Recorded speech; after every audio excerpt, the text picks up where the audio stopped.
All right, well, the mics are hot, and we are coming in hot, and it is relatively hot outside for Grey Cup week in November here in Peg City. Welcome to Winnipeg Sports Talk, gang. Great to have you all with us. A big Thursday show today as the Jets get ready to continue their road trip tonight against the Seattle Kraken.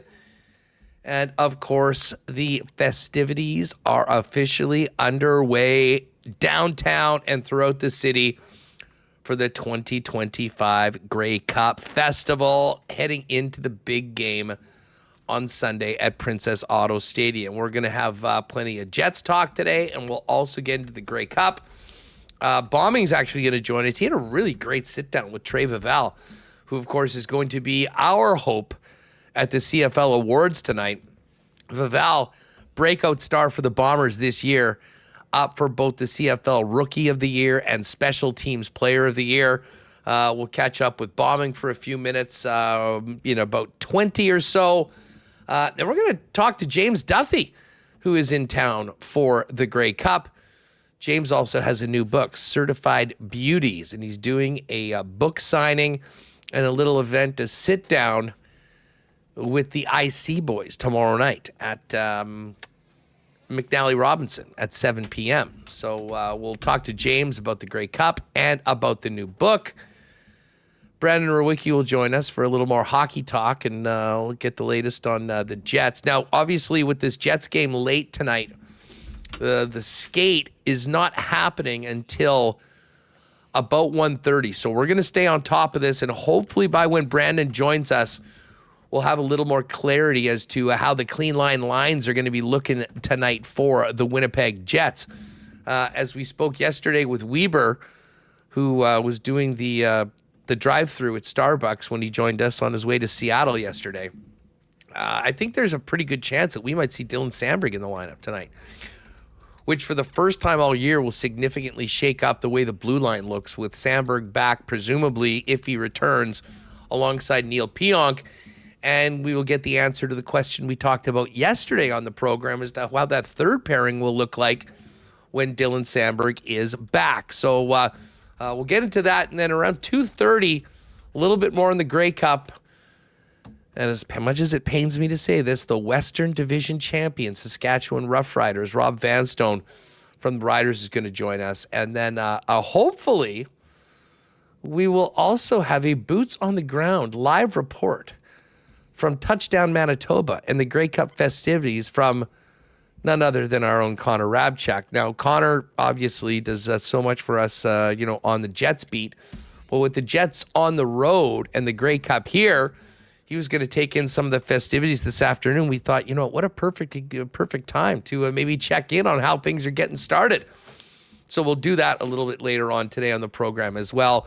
Hit the cool bet lines. Lots of action tonight in the Canadian Football League. And then a big Grey Cup edition of CFL 110 will be live immediately after WST. So stick around for that. I can tell you that the hammer is locked, loaded, and ready to go. And certainly the biggest story that we'll be talking about right off the bat is the Mike O'Shea situation, which we'll touch on in just a minute as well and see what Baming has to say on that.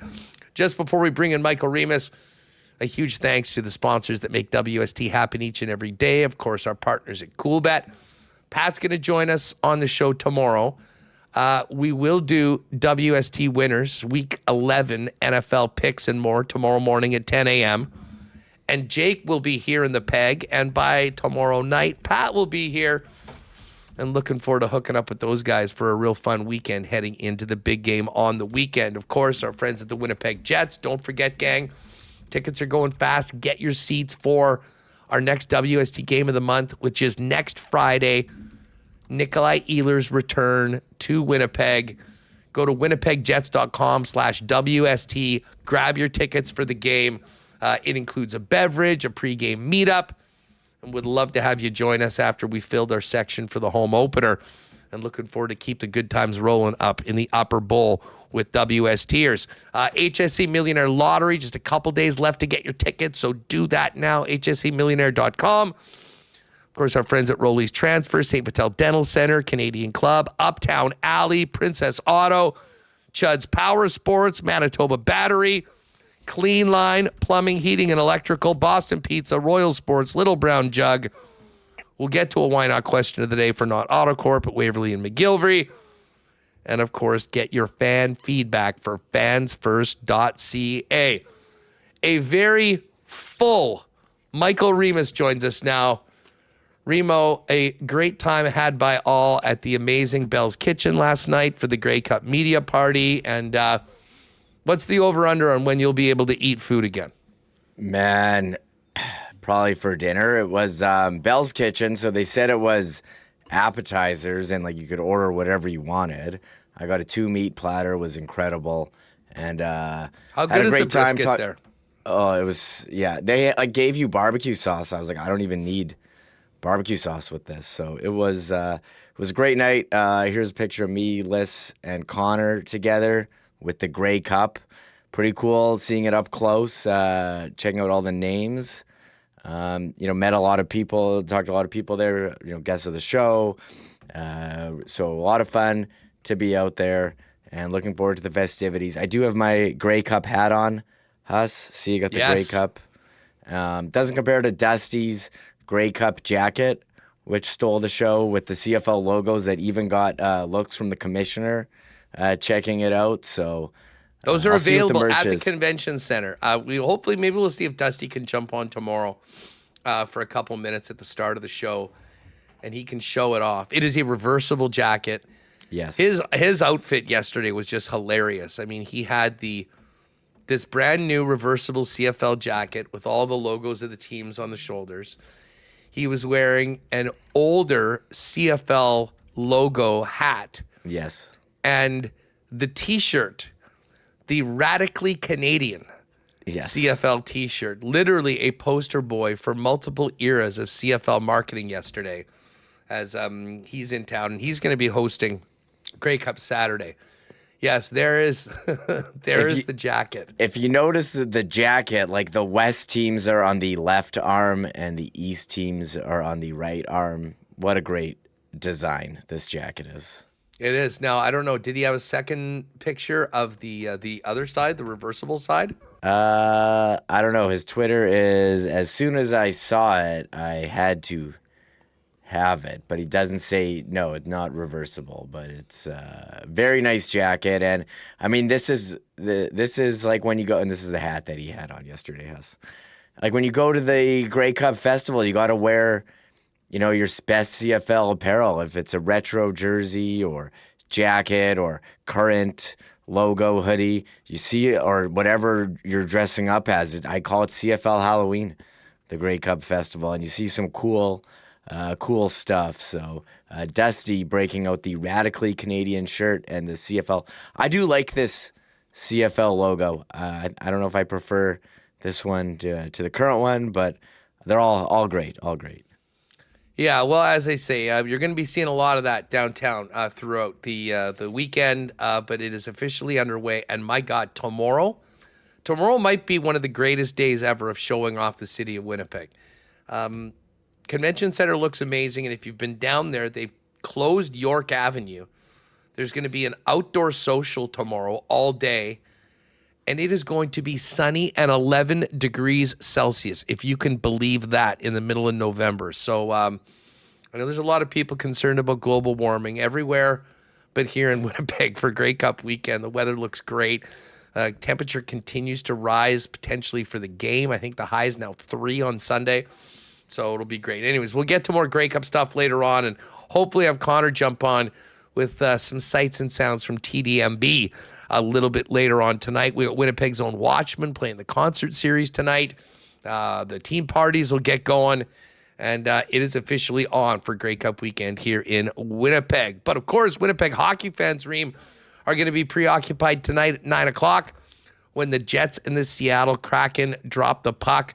Really looking forward to this game tonight to see if the Jets can build off that win in Vancouver and continue to sort of dig themselves out of a bit of a hole that was dug in the first 3 games of this 6-game road trip out west.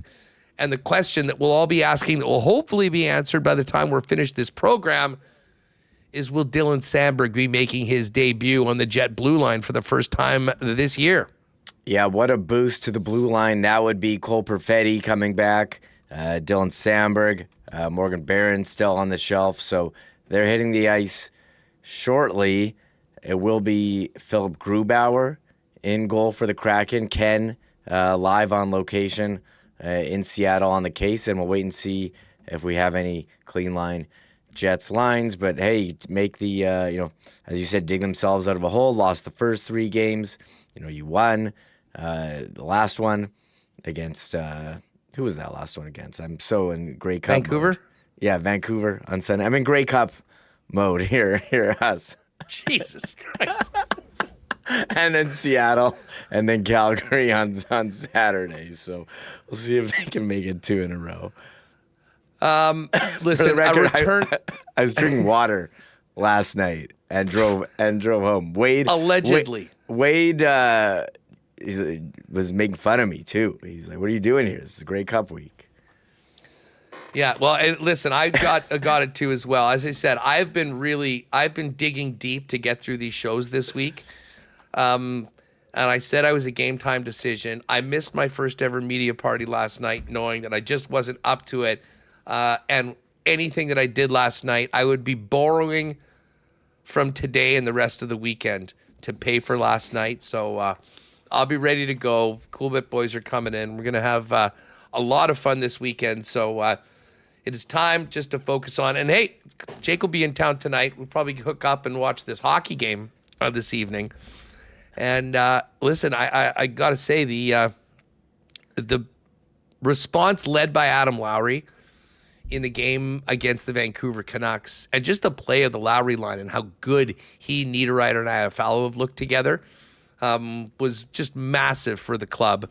Obviously, the goal for Jonathan Toews was huge. And then, being able to have, listen, for a good portion of the season early on, it was the top line that was sort of carrying this team. That's not going to happen for 82 games. And, I think Mark Scheifele's been off a little bit over the course of this road trip. He did have 1 point in Anaheim, but that's it.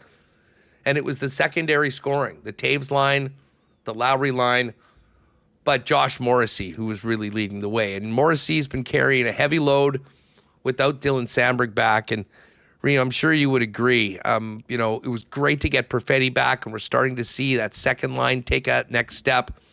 The second Dylan Sandberg gets back on the ice alongside Neil Pionk, the Winnipeg Jet blue line will take that big next step. And whether that happens tonight or Calgary, it is imminent. And it will give us lots to talk about as to the options for the coaching staff on that third pairing when he gets there. Yeah, that would be a huge boost. You know how good he is on that second pair, denying zone entries on the penalty kill as well. Really stabilizes that second pair with Neil Pionk, who is a candidate to come out. We'll have to wait and see. Would it be Hayden Fleury, Luke Shen? You imagine Logan Stanley goes down to that third pair with one of them? Or do we see Colin Miller? And Gus Nyquist also on his way back. Huss, he skated in a regular jersey. We'll have to wait and see what he is today. And Ken, that was the big debate yesterday with Ken. Will he be eased in on the fourth line? I imagine that would be the case, but hey, you never know until you see it. And, for roster moves, the easy ones would be to send down Chibrikov or Parker Ford, or they have to make a tough decision on defense. Although Hayden Fleury, he was banged up last game, so he may not even be available. Well, exactly, and we're going to be staying on top of this over the course of the next hour or so from the morning skate to see whether Fleury is out there, what the line rushes are, and how things look for the Winnipeg Jets. And, of course, Rio, the Jets sort of owe Seattle one. They were just cruising along until Seattle came in, and it was Joey Decord that was a brick wall against Winnipeg in that game at home just a few weeks ago. One thing that we do know is that Decord will not be the goaltender tonight for the Seattle Kraken because, of course, he's been put on IR right now by the Kraken, so won't be available. And I think it's likely we'll probably see a Hellebuck-Grubauer matchup tonight. Yeah, Ken reporting that we're going to see Philip Grubauer in net. And Decourt had been so good, and he was very solid in that game the Jets played against Seattle. And Seattle came to play that night and really limited the Jets, took advantage of their opportunity, and were able to hold on. I'm sure the Jets want to get revenge from that game and get on a 2-game win streak here. So I thought goaltending was very strong for Seattle early, and I'm not sure if they're going to be getting that here with Philip Grubauer. See a question from Stonewall Dave. Hey, I'm buying some tickets for a Jets game next month for some out-of-town friends. Do you just use StubHub? Fans first. Which site is best? Listen, if you're going to the secondary market, no-brainer to go to StubHub.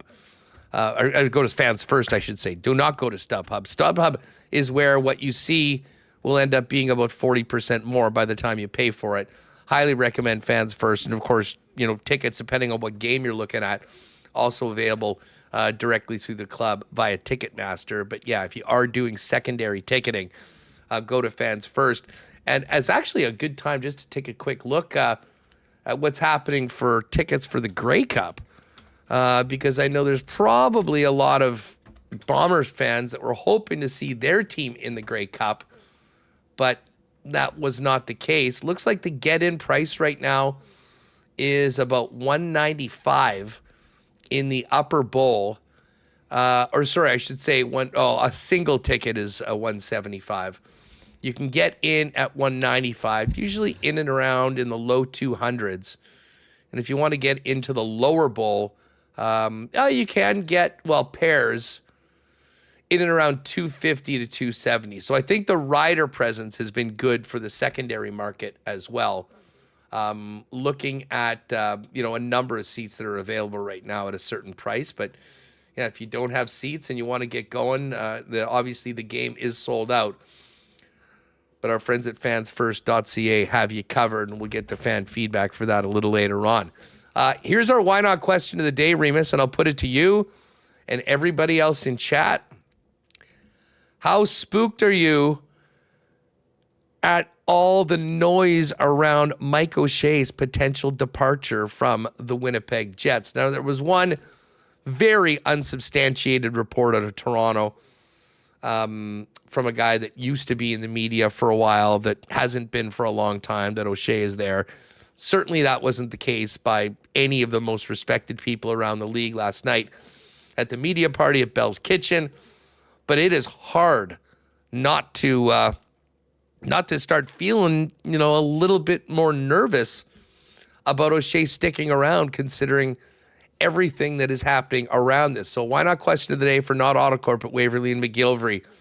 How nervous are you about the future of Mike O'Shea with the Winnipeg Blue Bombers? It sort of is the big story around town right now, Remis, with the Bombers not playing in the game. That was the story at the media party yesterday. Hey, isn't this Grey Cup feel weird without the Bombers? You couldn't make it 6 in a row, and hey, their head coach, who's been here for 10 years, could he really go to Toronto? And I was reading Jeff Hamilton's column in the Grey Cup, and it said he wrote that there is fear in the Bombers organization that Mike O'Shea could leave, and owed it to himself to listen to at least what the Argos had to say. I think there would be some concern, and maybe he looks at a team that's got a quarterback entering the last year of his deal. He's been O'Shea's guy. They don't really have a secondary situation. The team's kind of been slipping. Maybe this would be the time to walk away. He's done everything you can do here, gone to 5 straight Grey Cups. We'll have to see, what happens here, but I think at first strike, he's not going to Toronto. What are you talking about here? But see that picture that was on social media of him coming back from the plane. Oh, this is a real thing here. It could certainly happen. I still will believe it when I see it. Excuse me. I mean, to leave the Winnipeg Blue Bombers where this franchise is right now, is that winningest coach of all time with everything that Mike O'Shea's built, to go to the Argos, who are, a second-tier team in the CFL, certainly in their market, certainly with their ownership group, just seems like something that just makes no sense to me. Now, again, there's personalities involved. There's probably a lot behind the scenes that we don't know. I'm stunned that this is even a topic right now. I couldn't believe that he took the interview there. And maybe it's negotiating. I don't know. We'll get into this extensively on CFL 110 with Jeff Hamilton. And Hammer's going to join us tomorrow on the program as well to talk about the game and the latest on all of that. And I guess we have to remember about the Ticats too. Now, obviously, Scott Milanovich is there and has done a great job. But, I mean, does Mike O'Shea want a different role? Does he want more control? To me, he's a head coach. He's a head football coach. And there's really going to be there's his job here in Winnipeg, which I'm sure is there for him, or the one in Toronto. And, I mean, you can love Pinball Clemens and you can have a great relationship with him and all that.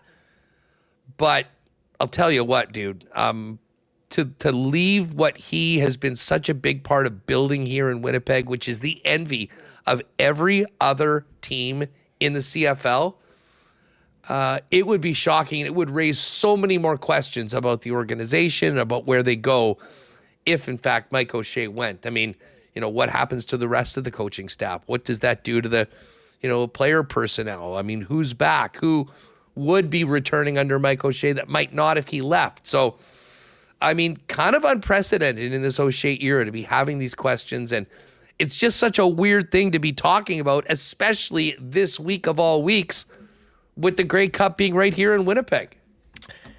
Yeah, it's a bit of a cloud over what should be a fun, festive week celebrating the great Canadian game and the Bombers in a situation that we haven't seen for a while.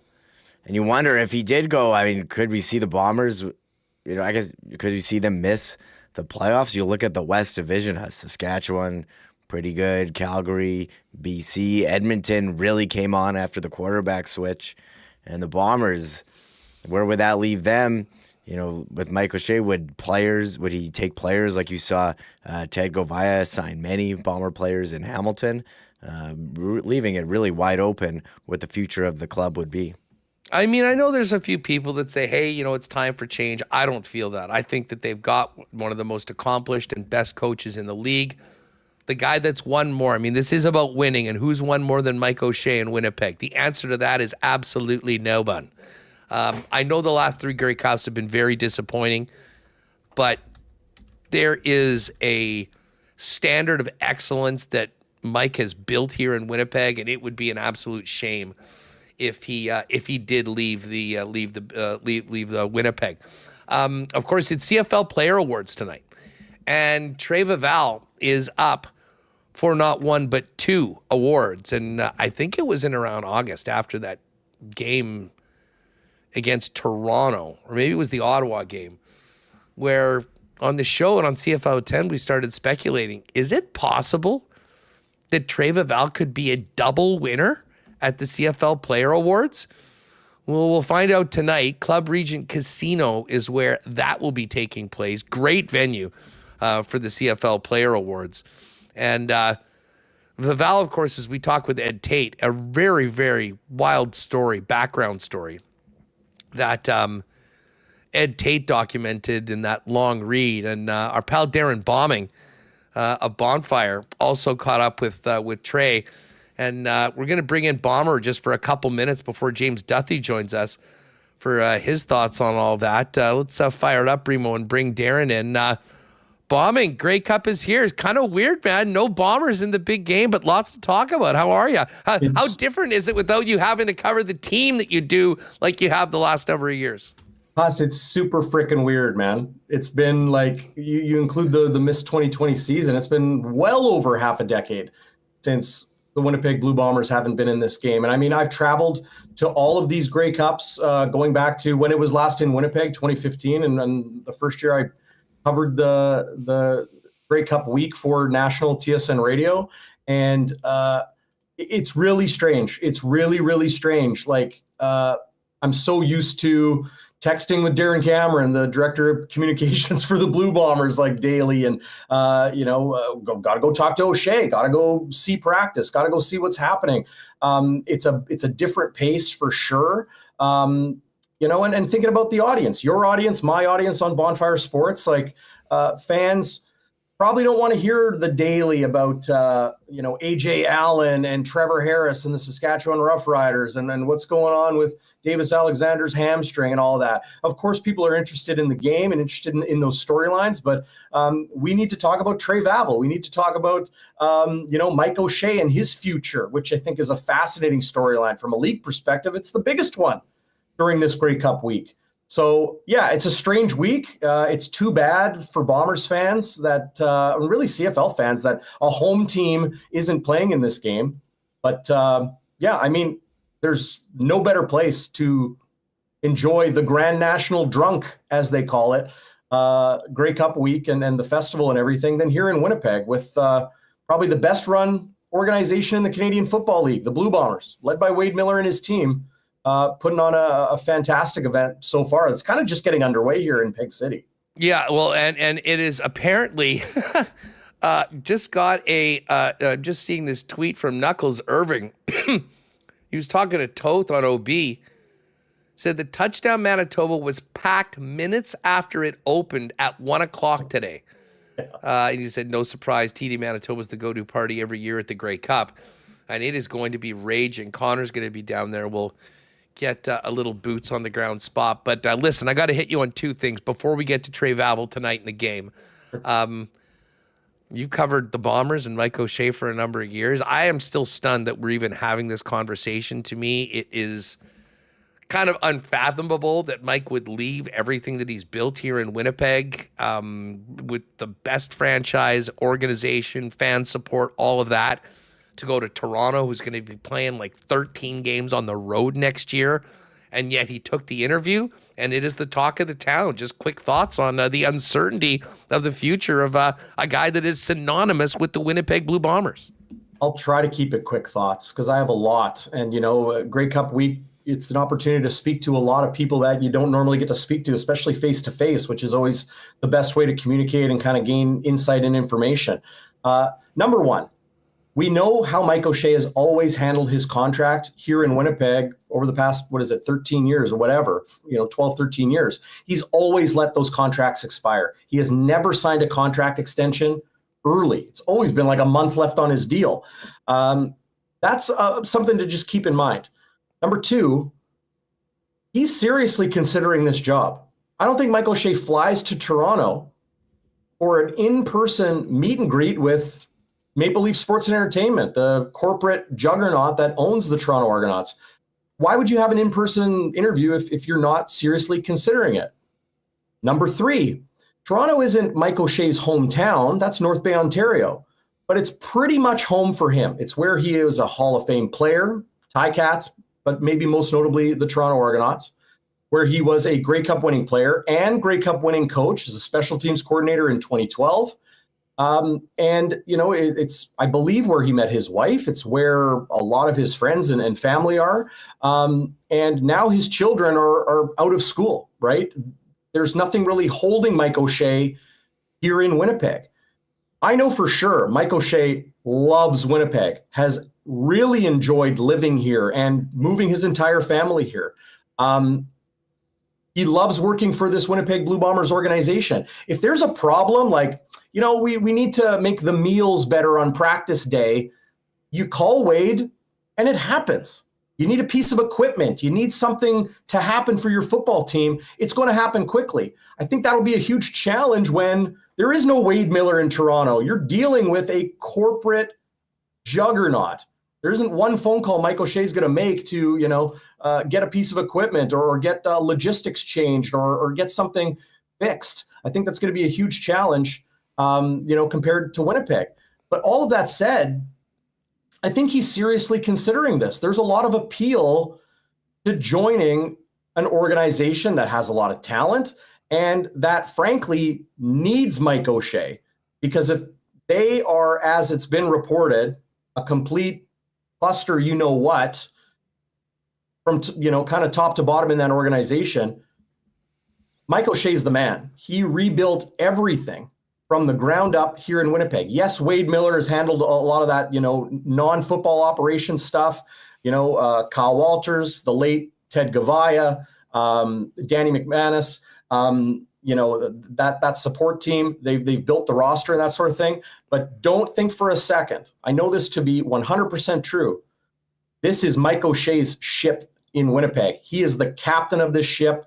It is in his design. Everything they do down to the finest detail, top to bottom.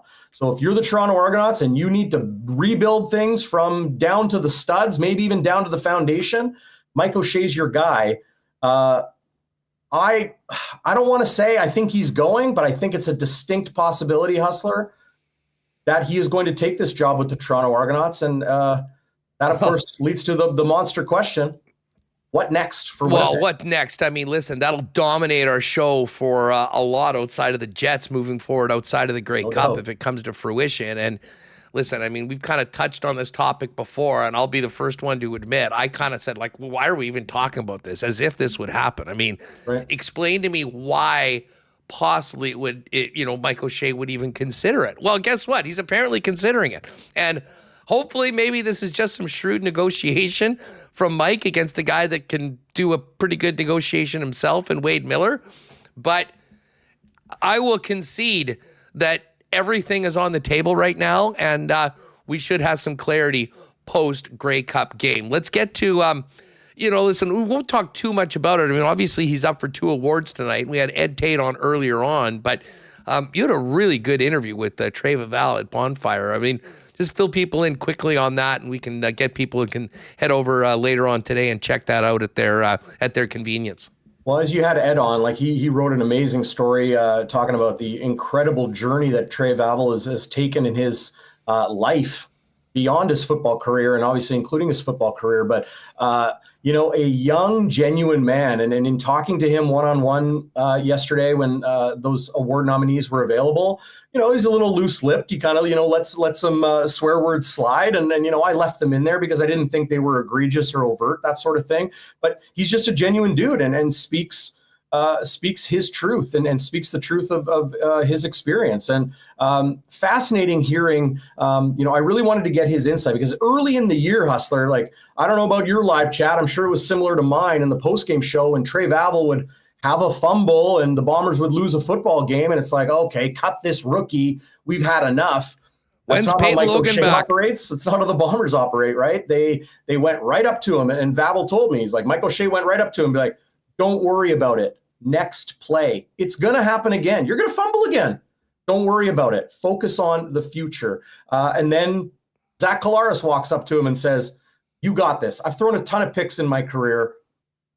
Just worry about what you're going to do next. The confidence that the Blue Bombers instilled in Trey Vaval is why he's up for 2 awards tomorrow night here in Winnipeg. I think he will win Most Outstanding Rookie. Devin Verizuk was the starting middle linebacker for the majority of the year for the Hamilton Tiger Cats, a Canadian rookie starting middle linebacker, impressive. And then he's up for, I think he'll win Special Teams Most Outstanding Player as well because he had a record-breaking season. He's up against Lirim Hajrullahu, Argos kicker. We're familiar with him here in Winnipeg. He set a CFL record for the most 50-plus yard field goals in a season. But Trey Vaval won games pretty much single-handedly for the Blue Bombers. Won games, plural, for a football team as a rookie and as a specialist. Plus, he played defensive snaps starting at corner for a handful of games. If that's not an outstanding season while setting CFL records, he's probably going to have the longest missed field goal return touchdown in the history, period, because that chapter will close going into the 2027 season when they move the goalposts and all that. But Vaval, fascinating guy, very young, still lots to grow, and I'm really curious of what the chapter is next for him. But imagine going from, in his words, the couch, where he was before he came to Winnipeg, to now being up on stage potentially twice at the CFL Awards. Fascinating story. Big highlight, of course, on our Blue Bombers season. Yeah, no doubt about it. I mean, listen, the Bombers were 10-8. I think you could basically say that this team is below 500 if it wasn't for his 100%. Heroics. I mean, he basically won 2 games for them. And that'll go a long way with the voting tonight. Hey, just 30 seconds because we got James Duthie coming up. Who you got on Sunday? Oh, I'm going with my gut.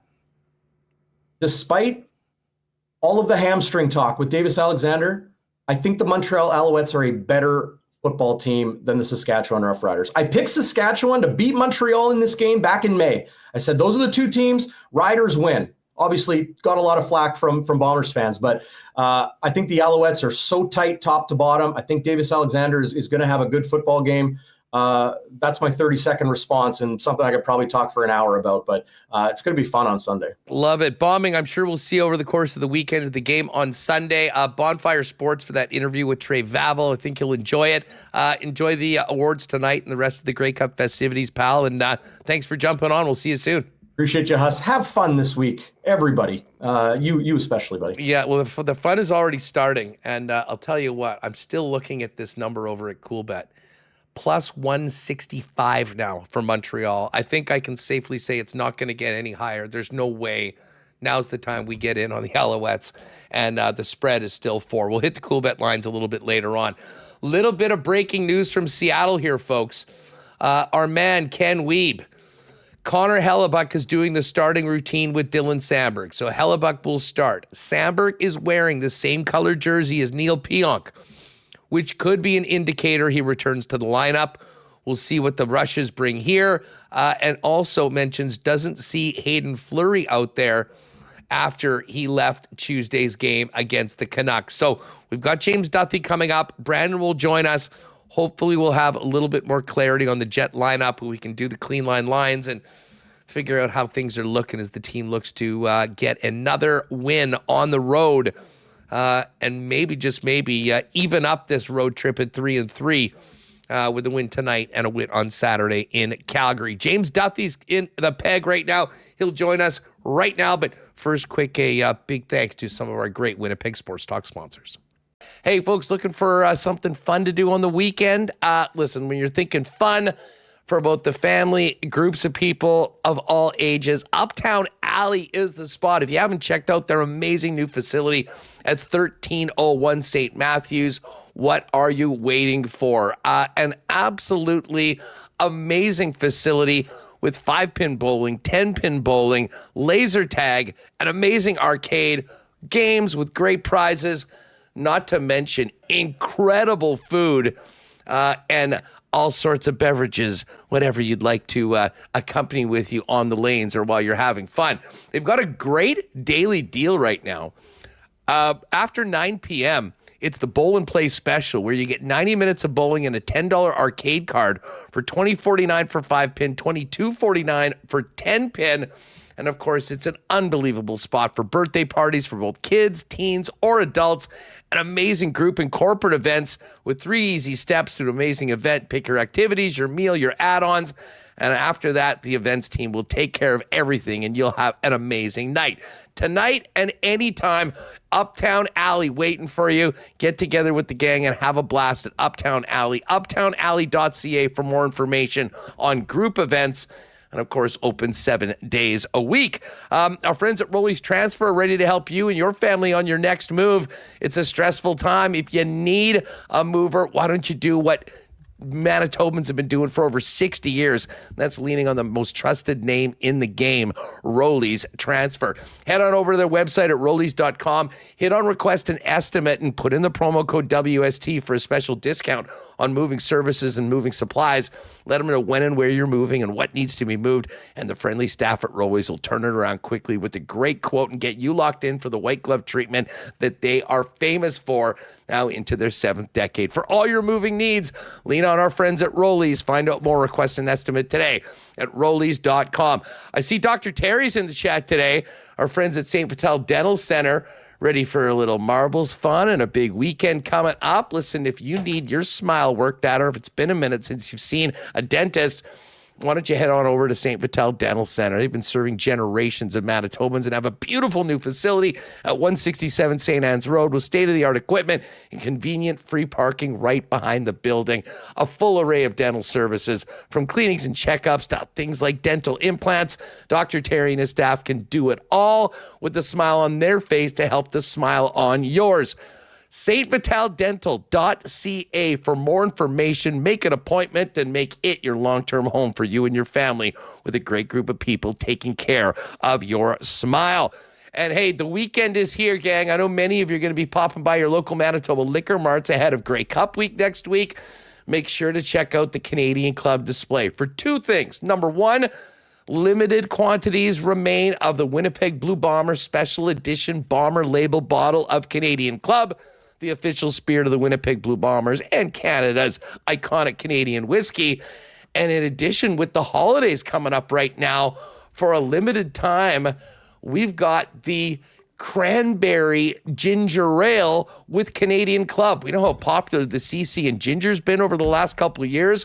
Well, just in time for the holidays, it's CC cranberry and ginger ale in 4-packs and in 473 milliliter cans. You can get those at Manitoba Liquor Marts or keep your eyes out for it at your local vendor. Canadian Club, the official spirit of the Bombers, the Grey Cup festivities, and the holidays. Well, it's Grey Cup week and the who's who of Canadian sports are here. And listen, what a perfect opportunity to welcome in the boss himself, the man who'll be hosting the Grey Cup and all the other incredible CFL action on TSN this weekend. And he's also got a new book to tell us about, the one and only James Duthie. Welcome back to the Peg, James. What's going on? How you doing, buddy? Haven't seen in a while. I see I made my bed for you behind. I'm not used to this background, but it's got a few wrinkles in it. Not too bad. We've got lovely Delta Winnipeg decor on the background. I put that art up for you guys because the ball was a little bit plain. So. Well, appreciate that. It's the the TSN HQ. I know the ENC will be busy over the course of the weekend with you guys all getting in. I mean, obviously, I want to talk about the new book, Certified Beauties, and the signing event tomorrow. But of course, you're here for Grey Cup. Yeah. You've been here for a day or so. I'll be honest. I mean, I've been to a lot of Grey Cups doing the show. It's a little different here hosting. But, man, being around downtown, you can already feel sort of a buzz for a game. And strangely enough, a big buzz for a game that for the first time in 6 years does not involve the Winnipeg Blue Bombers. You know, I don't know. I haven't looked at this statistically, but it just seems like in my career covering Grey Cups that whenever, a really good team is hosting a Grey Cup, they'll get knocked out, right? They'll have the 5-year run before they're hosting and then get knocked. It always seems that way, that like really good teams, just the year before they were there. I'm trying to think. It's like Saskatchewan maybe, and Darrin Baming, I think, won at home. But it doesn't happen often. So it's a little bit of a drag for the folks in Winnipeg for you guys not to be here. But I don't think anybody feels too sorry after going to 5 straight. And I think if I can take, you take a step back for the league in general, to have Sasky in it is pretty great. I think it'll be a major home field advantage. I think it'll be 3-to-1 ratio at least, probably Riders fans to Als fans. But it's going to be fun. And the two best teams in the league, I think we can safely say all year. No offense to Hamilton, who actually finished first in the East, but I think with Davis Alexander there, Montreal was probably a little bit better team. So I think it's gonna be an awesome game. There's some BC Lion fans watching this right now that stomachs are probably churning. Listen, the CFL always delivers. Yeah. Those two finals last week, but especially the West final. I mean, the last 3 minutes of that game were so crazy. I was just talking with Jeff Hamilton earlier for CFL 110. I cannot believe some of the decisions that were made by Corey Mason that last 3 minutes, and yet it all just turned up Riders at the end. And I mean, Trevor Harris will be a huge story in this game, on the verge of, I think, basically hitting that last check mark to be a CFL Hall of Famer, and that's win a Grey Cup as a starting quarterback. Certainly took his time, waited for the most dramatic moment, but that drive to win that football game at the end was what Grey Cup legends are made of. Absolutely. And by the way, I'm 100% with you. That decision to kick the field goal at the 4-yard line, look, you can't there's a sort of a sportscasting rule, I think, that you can't second guess a guy when he ends up being right and they win. But I still think you can go, I still can't believe he did that, because if you're, you still need a touchdown and you're depending on your defense, but why not depend on your defense at the 4-yard line if you don't make it to get the ball back, right? And So I was bewildered, and it's funny. I ran into Trevor Harris last night and asked him about those things, and he was okay. He said with the field goal there because he figured lots of time. He was more surprised when they got the ball back and they had the 3rd and 10. He was more surprised there that they punted, because I think he looked up at the clock like we all did and said, man, like this is, even if they get the 2 and out, my math was a little off. I was thinking they might have 45 seconds left. I had 103 or whatever they had left. But man, you were like, even with Davis Alexander limping, the chances of 2 straight 2 and outs I thought were pretty bleak. But man, you can't, like I said, he knew his defense better than I did because they pulled it off. Well, and listen, the defense has been the backbone of Saskatchewan, but it is still a pretty ballsy move to throw that, to kick it to the MOP and say, go get a first down or win the game. But listen, the Riders are here. Rider Nation is here. You mentioned Davis Alexander. I have to say, James, like this young man is on the verge of, he already has had a historic start to his career, but a championship victory on Sunday would put him into a category that, frankly, the league has never seen. I mean, a guy that wins every single time he starts, and then a victory. I mean, you've covered this league for a long time. I mean, if Alexander and the Alouettes are able to win, how special will this story be for a guy that, obviously the big asterisk is how healthy he'll be. But I mean, never lost. Yeah, I think it'll be a bigger story if he wins it, with the gimpy leg now, because, that starts to get Hollywood stuff if he's limping around and somehow can pull it off. He's a fascinating guy. I say this not in a derogatory way, but he kind of reminds me, of like the boyfriend you're supposed to hate because he's cocky and all like the John Hughes teen movies in like the 80s, right? That's the kind of way he looks on his face, and he's like, oh, he looks kind of cocky, but I think swagger works, and he's definitely has it, and you can't argue with what he's done. I think it's fantastic for the league to have a guy this exciting. So you're saying historically, I'm trying to think, like even when Flutie came into the league, I can't remember if like the first season, if it was dynamite right away. Somebody probably listening probably knows better. And it was still Doug Flutie. I mean, this is the guy he wasn't a guy you never really heard of who came in and did that. So it's a shame in a way that he's hurt, because I always like to see the guys, when you get to the big game on the big stage, I want to see everybody healthy and everybody going mano a mano at their best. But it does make for a hell of an intriguing story. Listen, I know it's a very busy week for you and the TSN team that does such an amazing job of broadcasting the Canadian Football League, but you've been a part of these for a long time. What do you like most about Grey Cup week before you have to go and punch the clock and go to work? Spirit of Edmonton. No, man, I'm getting older. I don't go out as much as I used to. I used to go hard on Grey Cup week. And if you went back and looked at like archive tapes, quite often I would not have a voice come Sunday. It was very unprofessional. I would literally come on the air Sunday and go, welcome to the Grey Cup, because I've been out all week going those things. But I'm a little more mature now about doing that. But I just love that it's so Canadiana. And I love that fans come in. I was on the flight yesterday from Toronto, and there was a couple of BC Lion jerseys and a couple of Argo jerseys and a couple of Ticat jerseys. I love that people come in even when their team's not in it, and just be part of the Grey Cup festivities. And it's just, look, I always tell people this. I'm fortunate enough to go to Super Bowl every year, and I prefer Grey Cup week over Super Bowl week every time, just because Super Bowl, it's just too big, and the parties are, maybe it's because I get into more parties at Grey Cup than I do at Super Bowl, but you know what I'm saying? It's just, I don't know, there's something so Canadian, so friendly about Grey Cup that I just love it. The Super Bowl feels so corporate. I love doing the Super Bowl, and like game is usually awesome, but there's something very corporate and about Super Bowl week, which is, is the complete opposite of what you find with Grey Cup week. I mean, even last night they had the media party. I should plug the place. I don't know. It was a barbecue place. Oh, Bell's Kitchen and music hall. Awesome spot. Yeah. And like the brisket and such was awesome. But, Stu Johnson, the commissioner's in there, having a beer with everybody. And you would never see that. You would in the NFL, right? You would never see some little down-home barbecue place where the commish was in there hanging around with the folks. So I just think it's pure Canadiana.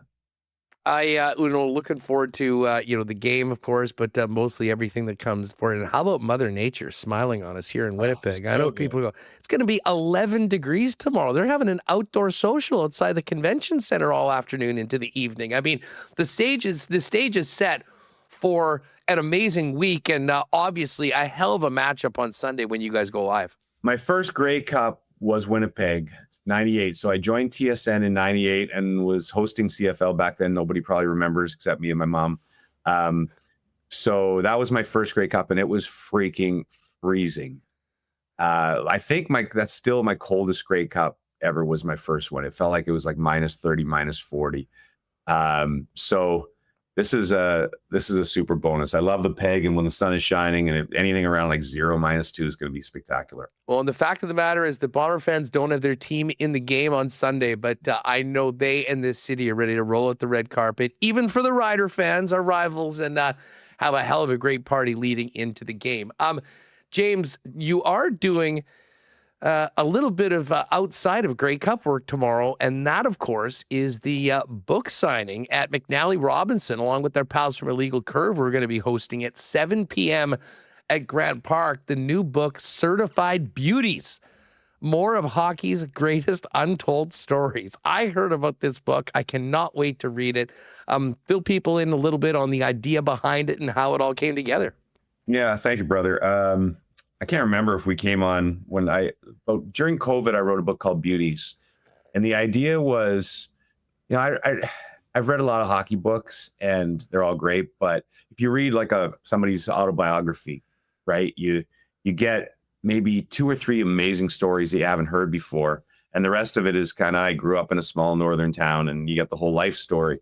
And so I kind of thought, what if we could cut all the rest of that out and only have great stories? And part of it is I have a short attention span. So I kind of write the way I like to read, which is, short stories. So my idea was, if Hustler and me and whoever, Sidney Crosby or, Mark Scheifele or whoever it was we're in a bar together. And I said, tell me like your favorite story that you'd tell like your best buddies from your hockey career. And I don't care what it is. It could be the favorite game you ever played in, some crazy game. It could be something that happened on a road trip, a crazy teammate that did something. I don't care what it is. I don't care how long it is. Just tell me one great story. And that was the premise behind Beauties. And fortunately did pretty well. And so after I wrote Beauties, I had a lot of people coming to me saying, oh, you should have put this story in the book, or you got to talk to this guy who you didn't have in the book. And so I kind of decided there was a whole other realm of stories. So it's really fun, really easy reading. There's some crazy stuff in there. My idea is to get people to tell stories they haven't told or that they wouldn't normally tell the media. And one of my favorite things that come out of this book is a lot of guys who, you wouldn't think maybe are great characters or storytellers. Sid's a perfect example. Tell you some really, really great stories. Well, and listen, I mean, obviously people are going to need to get the book to get through all of them, but, just looking at the notes, I have to ask you, the night a stunned beer league team had to face Connor McDavid and Leon Draisaitl. I mean, that sounds both horrifying, but also maybe the coolest thing ever for guys that are playing. I mean, what's this about? Yeah, and this funny stories come from different places. This happened to come from my daughter's boyfriend, who's a good hockey player. He plays university hockey in Canada, and he stays with us in the summer. And there's a beer league in Newmarket. I live north of Toronto in a town called Aurora. Town next to us called Newmarket, where like McDavid lives about 5 minutes from me. And there is a beer league that's pretty quality beer league. A lot of university players or guys who played, junior A at some point play in this beer league. And McDavid has been known to show up once in a while. Every couple of years, he might show up to a game because there is a team that's all his old buddies playing it. So on this particular night, it was the quarterfinals of the league, and my daughter's boyfriend's team was playing against McDavid's team. So they were in the parking lot having a beer before the game, as you would do in beer league. And they were talking, do you think McDavid might show up? And he'd just gotten married, I think, 2 days before. So they're like, he's not going to show up. then all of a sudden, as they're about to go in to get dressed for the game, SUV pulls into the parking lot. Out gets McDavid, and they're like, "Oh crap!" And then the passenger door opens, and out gets Draisaitl, and they go, "Oh, double crap!" And it tells the story of the goalie. Typical beer league, their goalie canceled at the last second, and they had a second goalie who had just gotten off the ice for a 3-hour skate, a kid by the name of Ben. And so they call him and like, "Ben, we need you right away. Like, our goalie didn't show up." "Oh yeah, and we're playing against McDavid and Draisaitl." And so it more tells the story from the goalie's perspective and such, but it's a wild sort of twist ending to it. But yeah, it's one of my favorites. It's a great process, Hustler, because when you get guys on the phone or when you sit down with them in person, and sometimes I have no idea what stories I'm going to get, right? And they start telling you one, and it's such a fun process to, first of all, just sit there and listen to them, but I can sort of imagine what it's going to be like in the book. There's Darcy Hrabchak, good Sasky boy. Tough dude. So many of the great characters. Like it's a funny mix in the book because there's a lot of superstars in the book, but there's also a lot of great characters who often tell the great stories, and thus a lot of great fighters. Right? Fighters often have the best stories, and Hrabchak has a crazy chapter, but one of the stories involves him. I don't want to give away too much of the book, but playing in Florida and has a broken foot, and he lives on one of those inland waterways in Lauderdale, and he's sitting with his neighbor having a beer, and his neighbor's got a little Shih Tzu dog, and this alligator is coming up on the bank, and this alligator's been eyeing the Shih Tzu dog for the last few days, and so they're worried he's going to make it an appetizer, and so they come up with this crazy plan, as only hockey players would. They're going to lure the alligator up the bank with a fishing rod with a piece of chicken on it. And Darcy Hrabchak jumps on the alligator in his walking boot because he's got a broken foot. They duct tape the alligator's mouth. They put it in the hatchback of his car, and they're going to drive it to the Everglades to drop it off. And then on the way to the Everglades, they're like, why don't we go stop by Luongo's house? And they leave the alligator on his front porch. I have the picture in the book of Luongo coming to the window.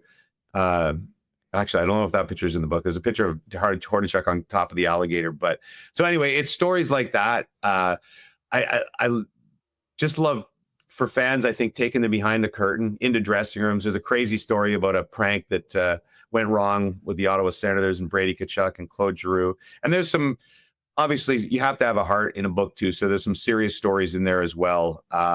There's a chapter on the Gaudreau brothers, which I wrote intentionally because I just felt so much sadness with that story this year, all the ceremonies we saw.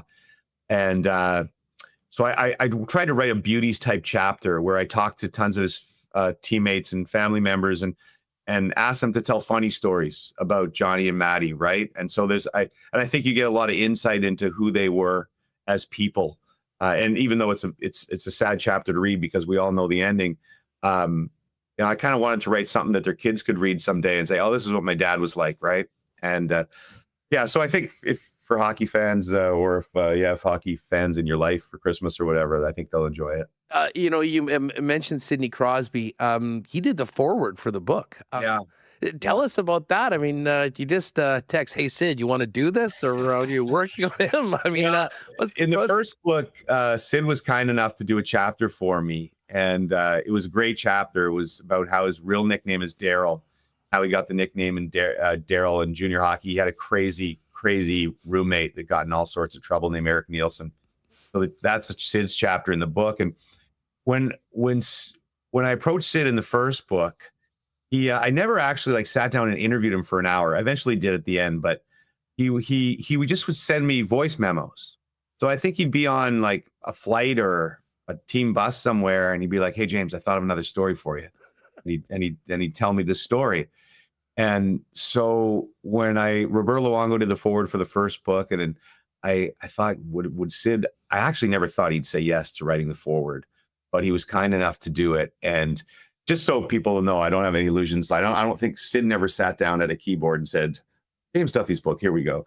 He did the same thing where he basically did a 10-minute voice memo for me that I just basically put into I just basically had to write it out, and that was the memo, the forward for the book. But obviously one of the classiest guys I've covered, and I think Sid's a perfect example, Hustler, that another reason I wrote this book is I think hockey players get the reputation of being boring, right? And that's our fault in many ways when we do those intermission interviews, and it's just like, what do you got to do in the third? Get pucks deep, that kind of stuff. But if you do get them away, which I've been fortunate enough to do, if I can sit down with them in a bar or a restaurant or something for an hour, my theory is that every hockey player, because hockey breeds such great stories, has at least a few awesome stories in them, right?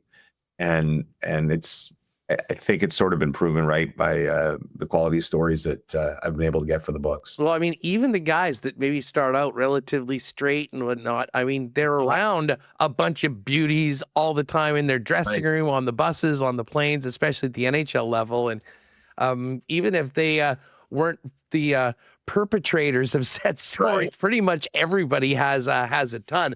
I mean, it's a real who's who. I mean, just for folks that are looking forward to it, just we won't get into the stories, but just some of the other kind of names and guys that you talk to that will be featured in Certified Beauties. Okay, let me. I don't have a book in front of me. This always tests my memory, but there's great chapters from both the Hrabchak brothers. I got to throw credit to a couple of my guys. Mike Johnson, who I work with, I think is one of the best analysts in the game, is also one of the best storytellers in the game. And Mike's chapter is about he basically missed the first charter flight on his very first, as a rookie with the Leafs, his very first charter flight. He got lost and missed the flight.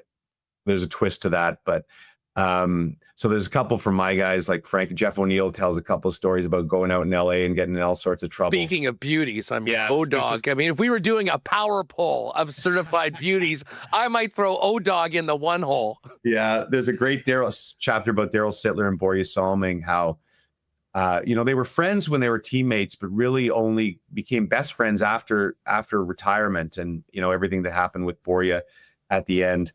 God, there's so many players in the league that are in the book, and I can't. There's a Macklin Celebrini chapter. There's a Connor Bedard story, because I wanted to get some of the the younger kids in the league as well out there. Oh my Saw God. Bieksa on that list too. Yeah, I mean, I always remember one of my favorite chapters. Bieksa's in there. Brendan Morrison, former Canuck, has an amazing story. Darcy Hrabchak, Todd Simpson. God, who am I missing? There's.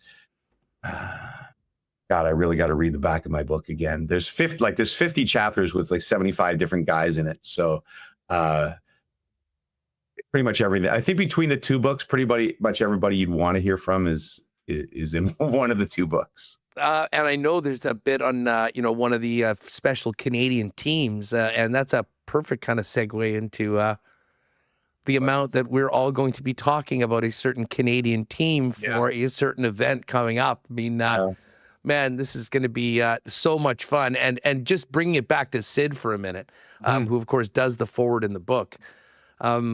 This opportunity to see some of the people that'll be featured both on the Canadian side and like the Hrabchaks on the other side, a true best on best in the Olympics with, Sid still playing as well as he has with this incredible young group of players that have now kind of barged into the conversation like a Celebrini and Bedard.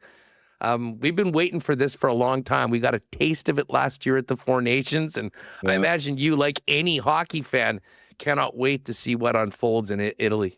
Yeah, I'm so pumped for it. We did some on TSN this week. MJ and Craig Button put out their roster, which I'm sure people have been debating. I'm sure everybody has their own roster. It's so hard. It's so hard to do. They have such big decisions because, we'd all love to see Connor Bedard playing, but then you go, well, he's got to be a top 6 guy if he does play. So who do you take out of the top 6 when you look at the guys that they have there? It's ludicrous. I was in Montreal for that Four Nations game where there's the 3 fights in 9 seconds, which was one of the coolest.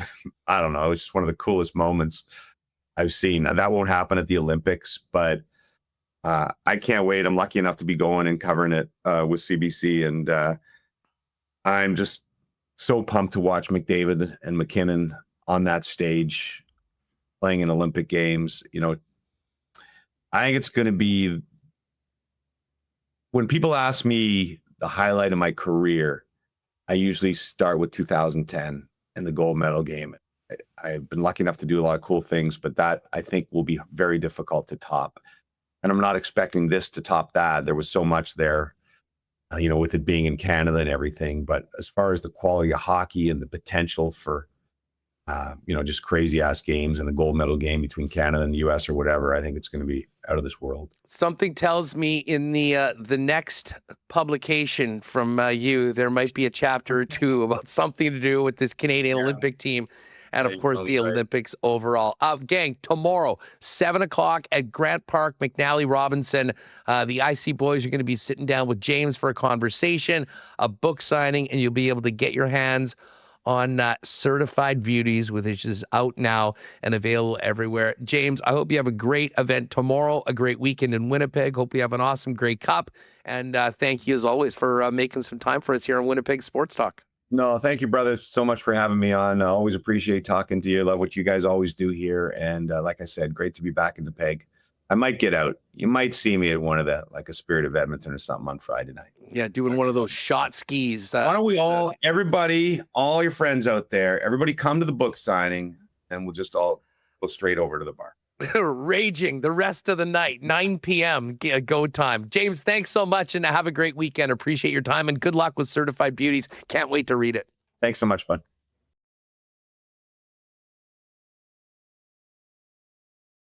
Of course, Princess Auto Stadium, as we mentioned, the home of the Bombers and the home of the Grey Cup.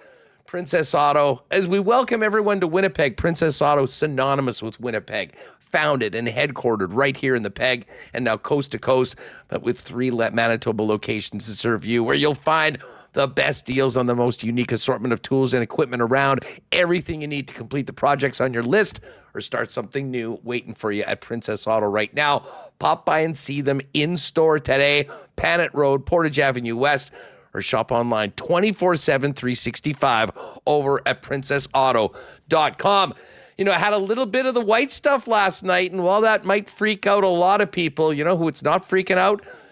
Terminator and our friends out in Gimli at Chud's Power Sports, Manitoba's Power Sports Superstore. They are ready to go right now to get going with the snow and with snowmobile season. And ahead of the season, they've got amazing deals on right now on Polaris and Arctic Cat sleds before the snow creeps in. But of course, they've got so much more than snowmobiles there. ATVs, side-by-sides, personal transportation. We've got the Argo, the Suzuki and Roxor, Evolution golf carts, boats and outboards, RVs and fish houses for the upcoming ice fishing season, and so much more in gear and accessories, and the best selection of parts in the province. If you got to fix your sled or something coming up for the season, the amazing staff at Chud's with more than 140 years experience will be happy to take care of you, as they've been doing for generations here in Manitoba, over 80 years in the business. Up in Gimli, the leaders when it comes to power sports, Chud's Power Sports, corner of Highway 8 and 231 in Gimli, online at chudspowersports.com. We'll get to the NFL Power Poll a little later on when Hacksaw joins us on the show. All our Power Polls brought to you by our friends at Chud's Power Sports. And hey, before we bring in Brandon Rewucki, speaking of that winter, make sure your car is ready to go. More importantly, your battery, because if the battery don't go, the car don't go. Donnie and the gang at Manitoba Battery are your local option for the best in price and service for batteries for literally everything. And of course, as Donnie always says, don't overpay at the big box stores. Beat the freeze before it beats you. Free battery testing right now. Sale on booster cables and booster packs. And the best prices in town, period, on batteries, beating the pants off those big box stores. So get on down to Logan Avenue, Dovercourt Drive. Get your battery tested if you need it. And if you do need a new battery, make sure you're shopping local, supporting local, and saving money at the same time with Manitoba Battery, 2 Winnipeg locations. And of course, you can shop online as well at manitobabattery.com. All right, let's get back to tonight's hockey game and welcome in our pal from Skates and Plates, the one and only Brandon Rewucki. Rew, what's going on? How are you?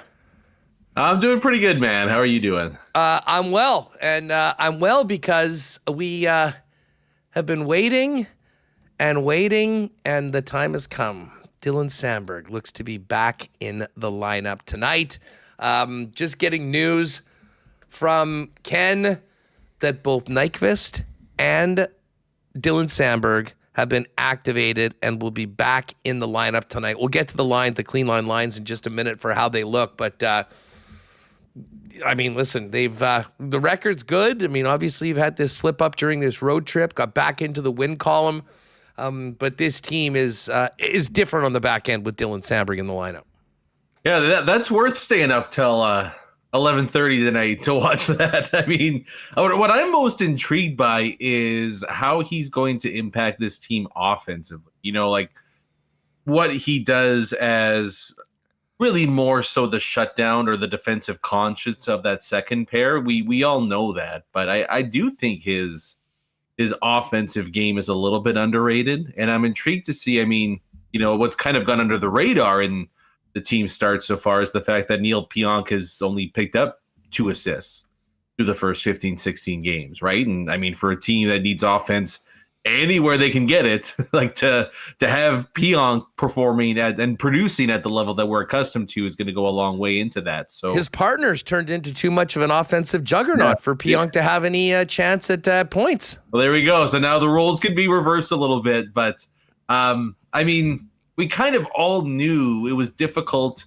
maybe impossible to judge this team until the middle of November, because they just, you know, we knew what the issues and what the holes and the weaknesses were on this roster.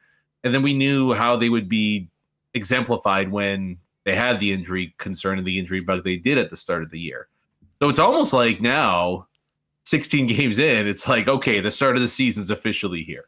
And now we can see what the Winnipeg Jets are really, really going to be like. So I mean, it's beyond an understatement to say he's going to have a huge impact for the Jets coming back here, because if he's able to replicate and build off of what he did last year he was one of the 5 best defensemen in the division. And it's a division that had Makar, Morrissey, Harley, Taves, so on and so on in it, right? Like he was performing at not quite, you know, number 1 defenseman level, but he was a top pair D-man last year. And so I mean, just without the offense, is massive, I mean, and listen, and I think everything that he brought to the table allowed Neil Pionk to your point, you know, be a lot more offensive. I mean, that those two together as a unit, kind of a yin and a yang a lot. But I think we all agree that there's another level, like for Dylan Samberg offensively as well. And listen, I'm not expecting it to happen tonight right out of the gate, but as he gets healthy and gets, you know, back into the rhythm of things, the next step for Dylan Samberg is to continue to being a dominant player that shifts possession, that commands the puck, takes care of things in the offensive zone, but also maybe takes that next step and, you know, moves from a player in the teens for points to in the 20s or potentially in the 30s at some point. Well, and I mean, we all make the comparison, I think, you know, can he be the Winnipeg Jets' Jacob Slavin? And I mean, defensively, if he can do that, that's great. But Slavin also, again, he doesn't put up 40, 50 points a year generally, but 30 points from your quote-unquote shutdown defenseman, like that's a massive amount of impact that he can generate on a game. So it's been long overdue. Very excited to see him back into the lineup. And again, you know, I'm intrigued to see what he does offensively in terms of how the Jets hopefully can start to generate a little more, because they are one of the 3 worst teams in the NHL right now at generating offense. But what also is maybe gone a little under the radar and is almost more concerning than that is that they're a bottom 10 team in terms of high quality chances given up. Once again, the goaltending has papered over a bunch of that. But, you know, again, you feel good about Morrissey holding down things for the top pair. If Samberg Pionk can stabilize the second pair like they have, then this team, I think, is going to be in a much better situation where, let's face it, until reinforcements come in, they're going to have to try to win 2-1 hockey games as opposed to 3-2, 4-3. And Samberg coming in will make that a lot more easier. Yeah, I mean, the Jets right now, just in the bottom half of goals scored for the league, but third in the league in goals against. Washington, number 1 at 39 against. Philly's got 41, and the Jets at 42. So hopefully that number can improve in a big way. Just while we're talking about the blue line, how good was Josh Morrissey in Vancouver on Tuesday night? I mean, that was, at a time where the first line, who'd really been carrying the team quite a bit, had really sort of been struggling. I mean, they got so much of what they needed. A goal from Jonathan Toews right off the bat, a dominant performance from Adam Lowry. I got to tell you, I can't believe how good that line looked today, considering he just started back from hip surgery the Thursday before. First couple games, I think, was a bit of a grind. I mean, they looked great. And I mean, the Alex Iafallo into the Appleton spot, I think takes them to, another level on that line. But I mean, to me, the star of the show was Josh Morrissey, who, scored that goal, 3 points. And now, as we talked yesterday with Ken, the only other defenseman outside of Cale Makar that's a point-a-game player so far this season after a pretty slow start offensively. Yeah, there's really only, I don't know. I mean, how many times has Quinn Hughes been the second best defenseman on the ice in a game? Not often. For the last 3 years, right? So, I mean, that's the level that Morrissey's been at and was at in that game. I mean, I feel like I've been banging the drum a little bit more than others, but there is certainly a massive explosion of talent on the blue line in the NHL these past few years. But you're not finding 5 better defensemen than him on the planet right now.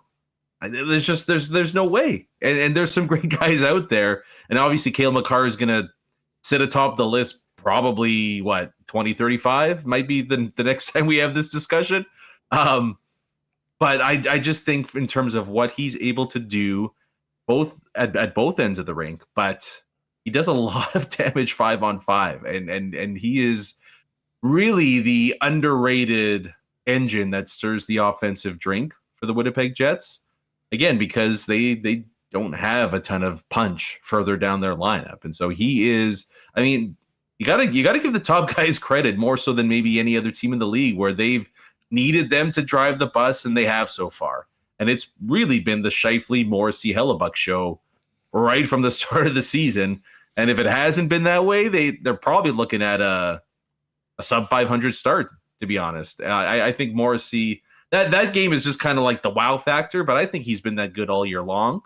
And we'll see. I'm gonna be pretty surprised if he's not one of the final 3 on the ballot for the Norris Trophy. That trophy might already be accounted for, but I think I wouldn't put too much money against him being in the 2 or the 3 hole at the very least. No doubt. Now listen, yesterday when Ken was on, I speculated as to what this team looks like, up front when Gustav Nyquist comes back, and how the blue line looks when Sandberg comes back. I mean, it was obvious that Sandberg was going to go back with Pionk. I think Logan Stanley's really established himself as an everyday guy. I had thought that maybe Luke Schenn gets into more of a platoon with Colin Miller. And Remo, if you want to bring up the clean lines, let's look at the way things look coming out of the morning skate today. That's exactly the way things are looking. Colin Miller's going to be in, right shot defenseman, playing on the right side with Logan Stanley. I like that decision by the coaching staff. To me, that's the way I would set things if everyone is healthy. Obviously, Sandberg's going right back there with Pionk and Morrissey and DeMello. The other the question that we had was, where does Nyquist go, who I think was sort of tabbed to be on that top line along with Perfetti and Taves. But Nemestnikov's had such a great start to the season, and his connection with Taves, even before Perfetti came back, it looked good. I was thinking that they'd kind of ease him in and then kind of decide from there, depending on what happens, and that's the way it looks. So Connor Scheifele, Velarde, Vlad, Taves, Perfetti, Nino, and Iafallo with Lowry in the middle, and now Pearson, Parker Ford, and Gustav Nyquist on the fourth line to start off.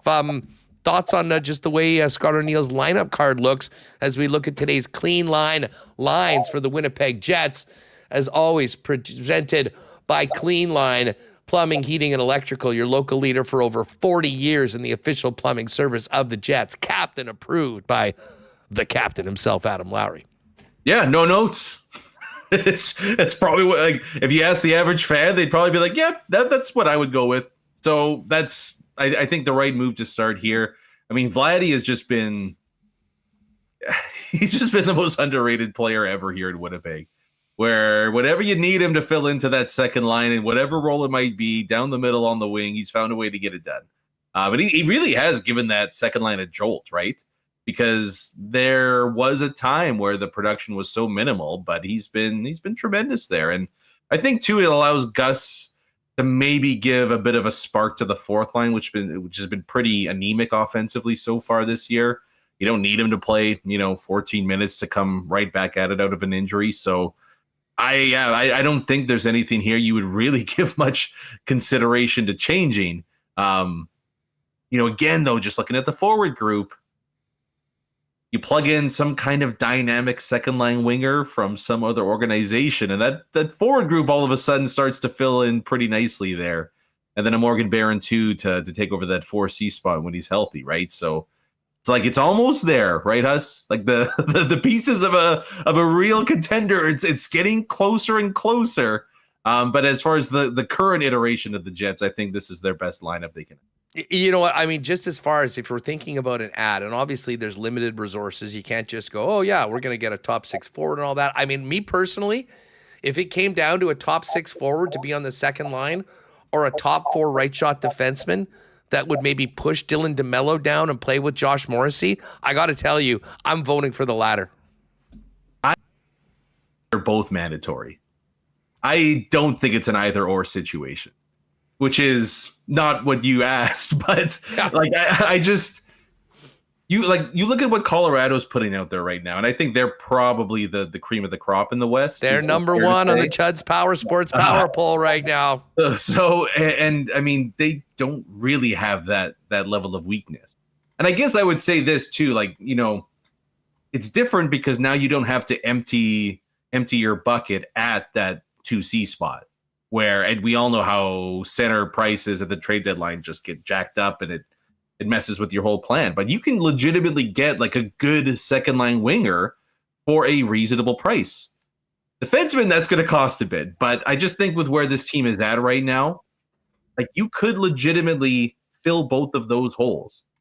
And while they may not be the number one cup contender, can you not legitimately say at that point, if they got both of those pieces in, that this team could beat anybody in the playoffs and not have to like come up with some harebrained scenario that they find a way to get it done? I just feel like that's where they position themselves right now. And so, like, if you can do it, like, take advantage of it. You're not going to get too many more cracks at this thing. So I honestly don't even look at it as which one do they need more. They need both. And if they don't get both, I don't think they're going to get past some beasts that are in their division and then over there in the Pacific as well. Yeah, I mean, listen, there's one guy that can change a lot of that, and he wears number 37 come playoff time. That's a long ways down the road. But I do, listen, I'm sure Kevin Cheveldayoff, much like probably 30 GMs in the league right now, are looking at similar things like that. Just a quick thought on this game tonight. To me, this is a big one. They've already beaten you at home in a shutout. DeCord is on IR tonight. You'll get Grubauer, who's been probably more downs than ups right now, coming off a big win to snap a 3-game losing streak, which was as many losses they had the entire season. If they can bail themselves out of this brutal start to this road trip, the win tonight and maintain that into Calgary, be in a pretty good spot coming back home for Columbus and Carolina next week. Yeah, I mean, you don't really want to have two L's to Seattle on your schedule in 1 year, right? So that's kind of the main thing there. I mean, the Kraken, I feel like, have cooled down a little bit after their quick start, but I think that's the main thing. Like, wild to say, but you get Philip Grubauer in the net. Like, this has got to be similar to that Vancouver game where you're chasing number 5 with an empty net, right? So that's I think this is, and you're right there, where like you win this one, and then you've got Calgary coming up, then all of a sudden this nightmare road trip can turn into something that I think most fans would have taken before it started, where you're at 500 after 6. So this is kind of like the pivot game, right? You win this one, you can find a way to make it successful. If you lose this one, that's a tough pill to swallow, and then you're kind of in the the wild card bubble chase right now, which is not the spot you want to be in. Yeah, no doubt about that. And no surprise, the Central Division, once again, one of the toughest neighborhoods in the National Hockey League. The Avalanche, top of the power poll, and now the Dallas Stars have been finding ways to win games, and they've sort of announced themselves as that number 2 team, and it's time for the Jets to get back at it. 9 p.m. puck drop tonight. The return to the lineup and the season debut of Dylan Samberg couldn't come soon enough for Winnipeg Jet fans. Brandon, have a great weekend. Enjoy Grey Cup festivities in the Grey Cup, and we'll look forward to talking next week as we get back home, and of course have the return of Nikolai Ehlers next Friday. Sounds good. Have a good weekend, guys. We'll talk soon. Right on. There's Brandon Rewucki. Check out Skates and Plates wherever you get your favorite pods. Connor's going to jump on with us, I think, from Touchdown Manitoba a little later on. He'll be a very happy young man with the return of his guy, Dylan Samberg. We are going to talk some Grey Cup in just a minute, though. First up, a big thanks to some more of our WST supporters. Clean Line Plumbing, Heating, and Electrical, your local leader for over 40 years in the official plumbing service of the Winnipeg Jets. As you know, they are captain approved, proud supporters of the Jets, and now the leading residential and commercial plumbing, heating, and electrical company in town. Now, while you might not be having a big commercial need for Clean Line services, you never know when you're going to need them, especially for plumbing mishaps, and that's why Clean Line, much like Adam Lowry has the back of the Jets, they've got your back 24/7, 365 with emergency service available. Find out more on all of Clean Line services online at cleanline.ca. We got a big one tonight and Sunday as well. Man, it's going to be a fun night. Maybe a great time to get together with your gang of Boston Pizza. See the Jets play a couple exciting young teams and take in the new flight club menu, I should say. Pizza flights, wing flights, chicken bite flights, and new fry flights available. And you'll have a chance to win Boston Pizza's grand prize trip for 2 to California to see the Jets play the Ducks February 27th, including flights, hotel, and amazing game tickets. Just speaking of BP, here's a little save the date for you WSTers. I believe it is Wednesday, December 17th. We're going to be doing a little holiday gathering / Jets watch party at Boston Pizza, just working on the exact location. But December 17th, St. Louis Blues, 7 o'clock game. Hopefully you'll join us at BP. And hey, if you are staying at home to watch the game, you can always order online at bostonpizza.com and get it hot and fresh to your door. Of course, many of you love the Olympic jerseys. Myself, not so much.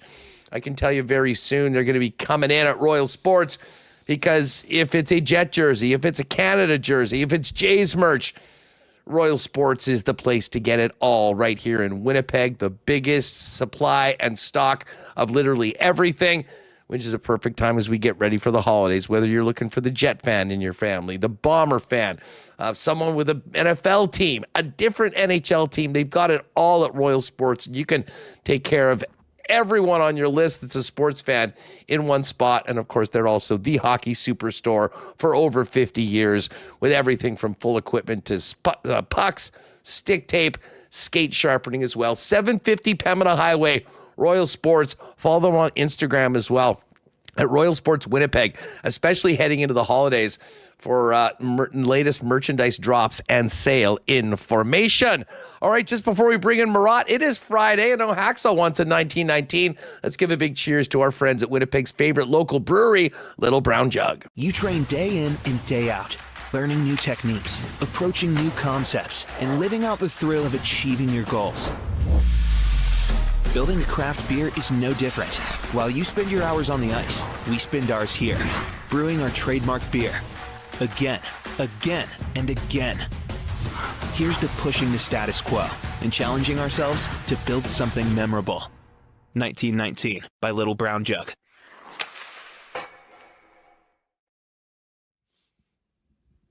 All right, we'll have Connor jump on with us. He'll be the happiest guy around now that Samberg's back. I tell you what, I know someone else that'll be, we may differ on football takes, but someone that'll be quite happy that Dylan Samberg is back is our pal Rob Vanstone from the Saskatchewan Roughriders, who I know is a big supporter. Let's start off on a positive note. How about Samberg's return to the lineup, Rob?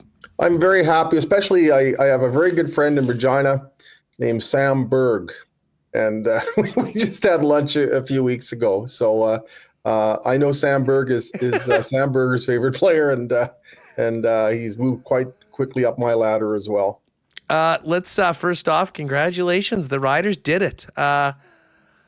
I still can't believe the last 3 minutes of the West Final and that they're here in this Grey Cup, but they are. And I imagine the people of Saskatchewan and Rider Nation are ready to go for this weekend. What's been the vibe around, first of all, Regina and the province before you made the trip out post the big West Final win?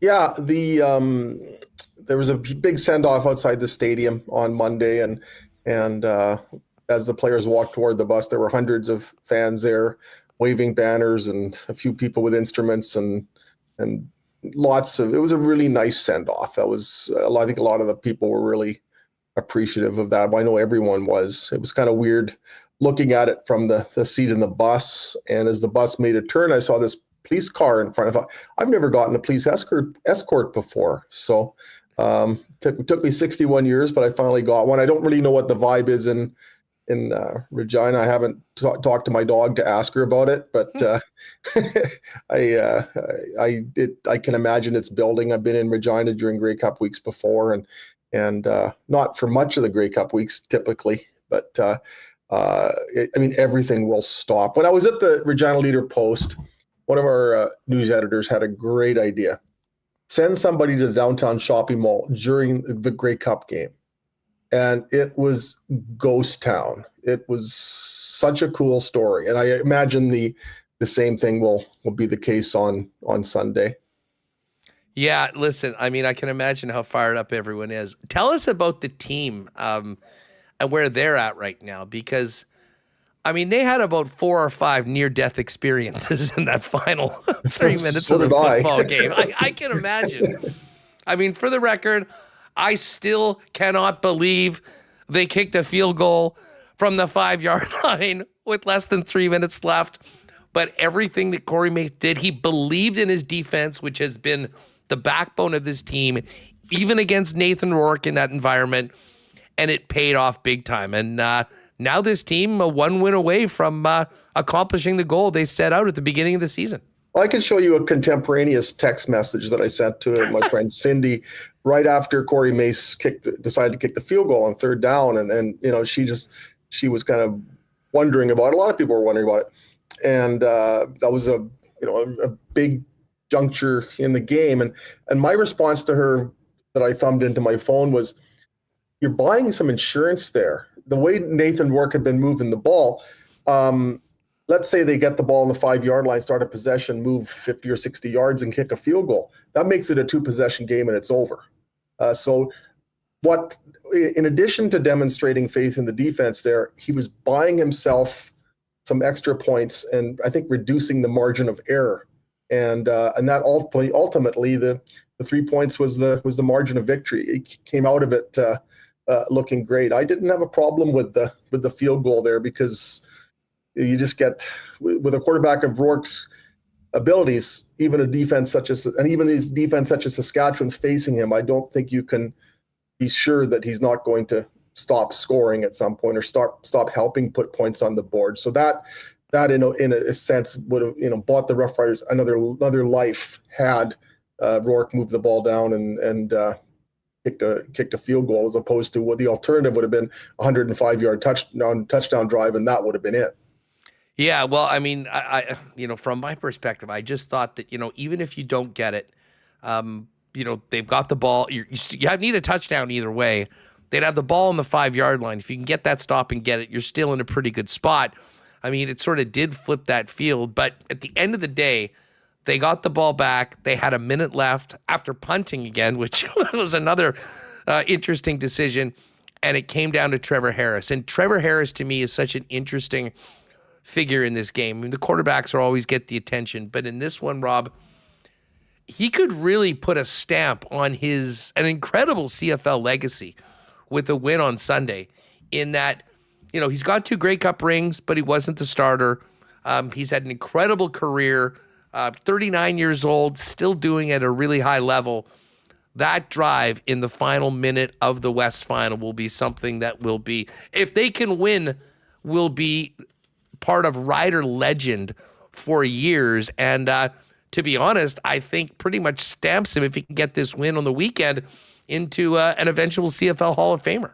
And Trevor's talked about that, quite a bit this week. He says it's a narrative that he can't control, but otherwise, he gets that it's out there. I look at it and I think, okay, in 2016, Trevor Harris was the East Division's all-star quarterback. He led the Ottawa Rough Riders in passing yards and in touchdown passes. It was Henry Burris who ended up being the starting quarterback in the Grey Cup game, and Henry ended his career on an appropriately memorable note. But they don't get to the Grey Cup or anywhere close to it without what Trevor Harris did that year. This is someone who's thrown CFL record 6 touchdown passes in a playoff game. So I think and then this past Sunday, I think he's demonstrated his postseason mettle. If you use that metric where, a quarterback needs a victory as a starter to, validate his career, I mean, I've kind of stated my piece on it. I go back to Jason Moss with Edmonton in 2005, and Ricky Ray was the winning quarterback in the Grey Cup, the double overtime classic against Montreal. But Jason Moss came off the bench and in both West Division semifinals basically saved the day for Edmonton. So if not for Jason Moss, Edmonton doesn't have that Grey Cup. If not for Tommy Burgess in '89 with the Rough Riders, he led the Riders in touchdown passes and came in after Ken Austin got hurt in the West Final and threw 2 touchdown passes. And Ken Austin goes on to win. The point of this long tangent is you don't get there without people doing what Trevor Harris did, what Tom Burgess did. And I think that's something that I think needs to be part of the conversation. Trevor Harris is terrific. I think, to me, he's a Hall of Famer regardless. He's a Hall of Fame person, and I'm really looking forward to watching him play on Sunday. There's some interesting connections. You mentioned Jason Moss. We all remember how it ended in Regina for Moss and Cody Fajardo, who then went and broke our hearts in the next Grey Cup and won it all. But Corey Mace has done such a great job at kind of reinvigorating this franchise and lifting them up. Last year was a huge step forward. They've done it again right now, and now it comes down to 60 minutes of football at Princess Auto Stadium on Sunday. I know there's so many angles to this one, and we'll have to wait and see exactly how it plays out. But in your mind, Rob, what are the things that the Saskatchewan Roughriders have to do if they want to be planning a parade next week in Regina? Well, there's so much talk about Davis Alexander, and he's such a dynamic quarterback and can affect a game so many ways. And the Rough Riders have talked about this. I think every CFL team talks about this. I know Richie Hall in Winnipeg is a subscriber to this. Make the team one-dimensional to the extent that you can and force them into second and longs, limit the options. I think with the hamstring injury to Davis Alexander, that is going to be something to monitor. Like, how much can he, if it's 2nd and 8, can he get away and scramble for the first down like he's been able to do? He's when completely healthy, such a multi-dimensional weapon. So I'm not sure you can get a precise read on what has to be done until you have a real grasp on what Davis Alexander's capabilities are with that hamstring. Montreal's got a terrific receiving core, but that running game, I think we saw it with Stevie Scott in the playoffs. We saw it when Montreal visited Saskatchewan earlier this year. This running game is, I think, a lot more of a factor and a bit of an underrated element of the Alouettes. Defensively, I think it's a real interesting struggle, because you can look at the Rough Riders, you can look at Montreal, I think make a very good case that these are the league's 2 best defenses. And so where to start with that, I'm not sure. But, Montreal, Jason Moss talked about it at the coaches' news conference the other day. You've just got to make Trevor Harris hesitate, because he reads so quickly. And can they get him off his reads? Can they disrupt his timing? And that's such a big deal for them. And I think on the other side of the coin, a big deal for the Rough Riders against Davis Alexander as well. I really do think this is going to be a great game. I think it'll be close. Listen, I think people are a little freaked out about the Alexander injury, and that's why we've seen the Coolbet line go from 2 to 3. Now it's at 4 right now, and the Riders are, a strong favorite in this game. And I would argue that, all things being equal, this is a pick 'em. I mean, I think both teams could absolutely win this football game, and I don't see a massive advantage on one side or the other outside of the question mark about how close to 100% Davis Alexander will be. But in close games, especially in the Canadian Football League, special teams can often be the difference. And, even when the Riders were cruising, if I tuned into Dunk or Jamie Nye, there was so much talk about Brett Lawther and the kicking game. Where's Lawther at right now? Is he ready for the game? And has he sort of rectified the issues that were lighting up the phone lines in Saskatchewan earlier this season?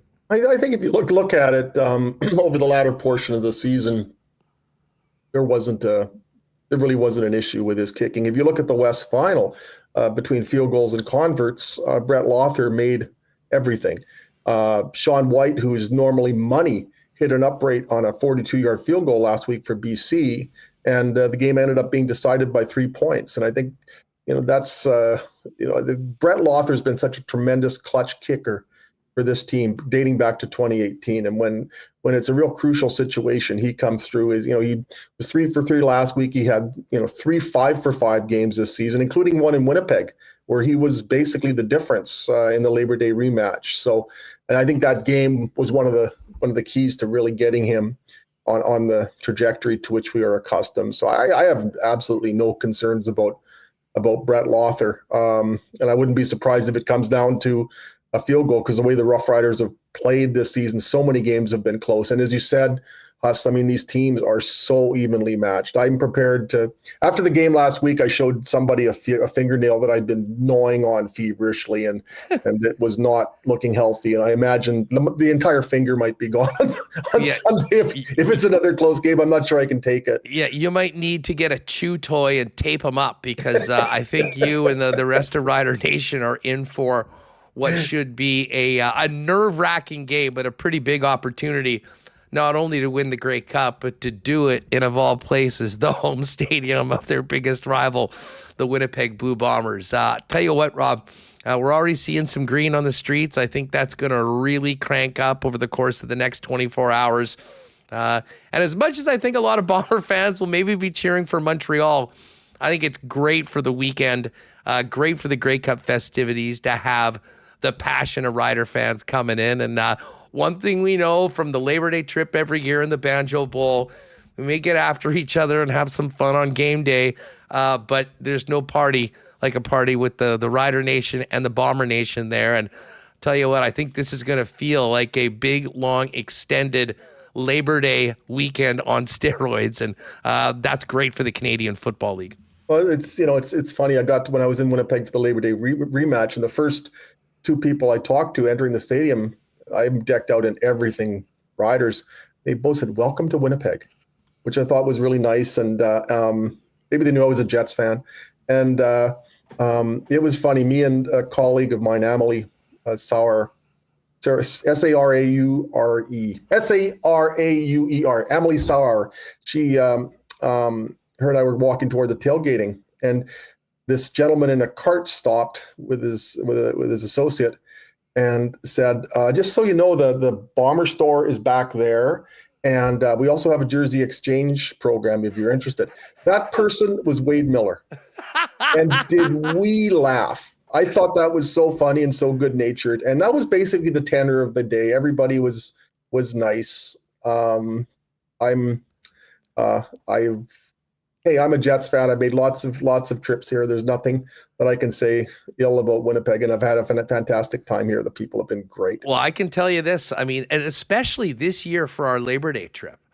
I mean, it's always a blast, but there were so many Rider fans that we had talked to before the game, throughout the weekend, that did the exact same thing to you. They thanked us. Thank you for coming. It's great to have you guys here. You guys make the weekend. And as I say, there's so many similarities between Manitoba and Saskatchewan, which is what makes the rivalry so much fun throughout the regular season. And listen, there's lines drawn on game day, but nobody parties like CFL fans from the prairies. So I think we're ramped up for an amazing countdown to the big game. And then to be honest, as great as the weekend is going to be, I think this game has the possibility of really delivering as a real classic and one that's going to keep people on the edge of their seats till the final buzzer, and you chewing your nails right till the end and probably having a very busy week. Rob, I know how busy you are. We had Ed Tate on earlier this week saying he didn't know what to do with himself. He'd been so crazy busy the last few years being with the team in the Grey Cup. It's different. I know you probably don't have enough hours in the day with everything, but great stuff over Riderville.com if you want more on the Saskatchewan Roughriders. And hope you and all the Rider fans have a wonderful weekend right up until 5 minutes or so left in the fourth quarter. I appreciate the vast majority of those good wishes. That's very nice of you, Huss. Rob, hey, we'll all be on the same team tonight. Hopefully the Jets can get a win against the Seattle Kraken and keep this thing rolling after breaking that losing streak earlier this week. All the best. Finally. Hopefully I'll see you later on this weekend, but thanks again for doing this, and all the best on the weekend. You too, Huss. Thanks for having me. Take care. Good Go stuff. Jets. There's Rob Vanstone. You can find all of his work at Riderville, longtime reporter with the Regina Leader Post. Gang, we are down to the short strokes here, folks. Tonight is the night. It's the final sales deadline for the HSC Millionaire Lottery. You have 8 hours, 8 minutes, and 15 seconds to get your tickets and count yourself in to be Manitoba's newest millionaire. HSCMillionaire.com is where you need to go. You'll be eligible for one of the incredible grand prize options. There's 6 of them. We have 4 $1.5 million dream home packages in the greater Winnipeg area. We have one $1.5 million dream home package on Vancouver Island. Or you can just say, show me the money, and get $1.25 million cash and become Manitoba's next millionaire. Now, when you go there, there's also a couple of other options to help support the HSC and make some big money. We've got the 50-50 plus tickets. The current jackpot is over $1.3 million, and the winner takes half of that. And then the extra cash plus tickets, you'll be in for one of 125 cash prize options, 120 winners of $1,000, and 5 winners of $10,000 cash each. And of course, it's all in support of Manitoba's hospital, the Health Sciences Center. So if you've heard me talking about it for the last couple months and you've been procrastinate no longer, get your tickets right now, today, before midnight. HSCMillionaire.com. You can also pop by London Drugs or your local Red River Co-op to pick those up. Thanks to everyone that supported Manitoba's hospital through the lottery. And good luck to all of you. Would love nothing more than a WST listener, frankly, or WST employee to be the winner of the grand prize lottery. You know, I got my tickets. I hope you do too. Get those today. Again, HSCMillionaire.com. All right, let's head down to the convention center right now. You know, usually we have practice reports and game day reports and takes and WST Sunday Live. I would imagine this is one of Connor's more fun assignments during his time with Winnipeg Sports Talk. Connor Hrabchak joins us from the convention center.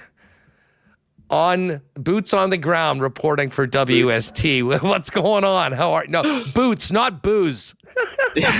Right, yeah. Boots are definitely on the ground here, Huss. I tried to find the one like quiet corner of this place right now. It's Thursday, and I was in Vancouver last year for the Grey Cup Festival. It picked up as the weekend went on. This thing is like full force, pedal to the metal, and it's Thursday at 2:54. Like it is packed here. I was just upstairs at Touchdown Manitoba. It was kind of the VIP event today. So, you know, Wade Miller, Brady Oliveira, Nick Dembski, Stanley Bryant, a lot of Bombers players were walking around, mingling with fans. That's underway. All of the rooms are underway. There's a lot of blue here today because I think the VIP Touchdown Manitoba event is the main thing for today. But I'm expecting a lot of green to be showing up the next couple of days as well. And I don't know, even outside, like behind me, there's the outdoor social going on, and it's super loud. Like, thank goodness I have noise canceling headphones. This place is bumping already. Well, I tell you what, I mean, I went down to pick up my creds a couple days ago. One of the few times I've actually been upright and getting out of the house for the last 3 days, but grabbed them, and I was like, I didn't really know that was happening. I'm like, this is going to be amazing. And then you think about tomorrow's forecast, 11 degrees Celsius, sunshine. I mean, everything is turning up for the Grey Cup right now. But the convention center looks amazing. It is ready to go for the weekend. And as you mentioned, it's already go. Now, it is the Bomber VIP event. You mentioned Wade Miller's there and Brady Oliveira. Was Mike O'Shea hanging around the VIP event? I did not see Mike O'Shea. Can confirm or cannot confirm that he is here. But yeah, a lot of Bomber fans that I was talking to, that was the number one thing that they're talking kidding. about. Yeah, they're. What are you hearing about Mike O'Shea? Did you see the photo of him at the airport on the other day? Do you think he's really going to leave for Toronto? A lot of Bomber fans concerned. That's the number one thing that everyone's talking about, at least in the Bomber room. Obviously, when we get to Ryderville later tonight downstairs and we get to the Alouettes room and all of those things, they're going to be talking about a massive game this Sunday for their organizations. But yeah, Bomber fans having a good time. Wade Miller putting on an incredible event. Shout out to him putting on the media party last night, as well as Farhan Lalji, Dave Naylor. I was there with Remis and Liss. Awesome night at Bell's Kitchen. And today, it's continued through this VIP event. Like I said, there's a lot of Bombers players out mingling with fans. They're bringing, wine and cheese and whatever you want around right up to. And I've got to pass because I had to do this hit huss, but I'm ready to wrap it up and get back upstairs. But this has been insane. Like Wade Miller's putting on a great event, and it's only Thursday at 3. Well, Remis said he had so much barbecue last night at Bell's that he is still yet to put anything into himself today. So now it's time to pony back up and get a couple in you and have a good time. Listen, I won't let you leave without getting your take on the big news in the last hour. I'm sure you've seen this. We just fired up the clean line lines, and our boy Dylan Sandberg back in on a moment too soon. And as we talked about with Ken Wiebe, a lot of the things that we sort of projected have happened. Nyquist coming back in, albeit on the fourth line. Luke Schenn out of the lineup. Colin Miller in with Big Stan on the third pairing, and no surprise that Slamberg back with his old running mate, fellow Hermantown native Neil Pionk on that second pairing. Yeah, I'm so pumped for this game tonight, Huss. Dylan Sandberg is back. I tweeted out the other day, tongue, firmly planted in cheek, that the Winnipeg Jets should add a 6'4" left shot defenseman who takes the toughest matchups and wins them at an elite rate, and they should do it this week. Thanks for taking my advice, Winnipeg Jets. Dylan Sandberg is back, and this is going to be such a calming effect on this blue line, I think. Stanley and Pionk, very much so, they had a positive 5-on-5 goal share and all of those things. So the Jets didn't completely get burned by that pairing. But Sandberg being back, that pairing being able to take the toughest matchups and win them at an elite rate like we saw last year would be such a huge development for this blue line. And I like the reinsertion of Colin Miller. I don't think that Luke Schenn has had the best road trip by any means. And I thought that game, the past number of games, I've thought, maybe we could see some Colin Miller. I like that move to bring him in as well. So I'm excited to see the look of this defense core tonight. Obviously, I'm a big Dylan Sandberg guy, and you'll be hearing lots of Sandberg propaganda 9 a.m. Sunday morning on WST Sunday Live. But Nyquist coming back as well as good news. He'll start on the fourth line, but who knows if that'll last. If the second line isn't playing well, he might bump up into Mesnikov's spot. A lot more options coming back here, and Morgan Barron, Cole Koepke, those guys seem to be close to returning. So a lot of options coming down the road here for Scott Arniel, but getting Sandberg back is easily, I think, the biggest impact addition out of the, Barons and Koepkes and Nyquist that were still left to come back. Yeah, I mean, listen, there's the three key guys out at the start of the year. Adam Lowry came back, took him a couple of games. He was phenomenal along with that line. I mean, maybe the best line in the last 2 games for the Winnipeg Jets.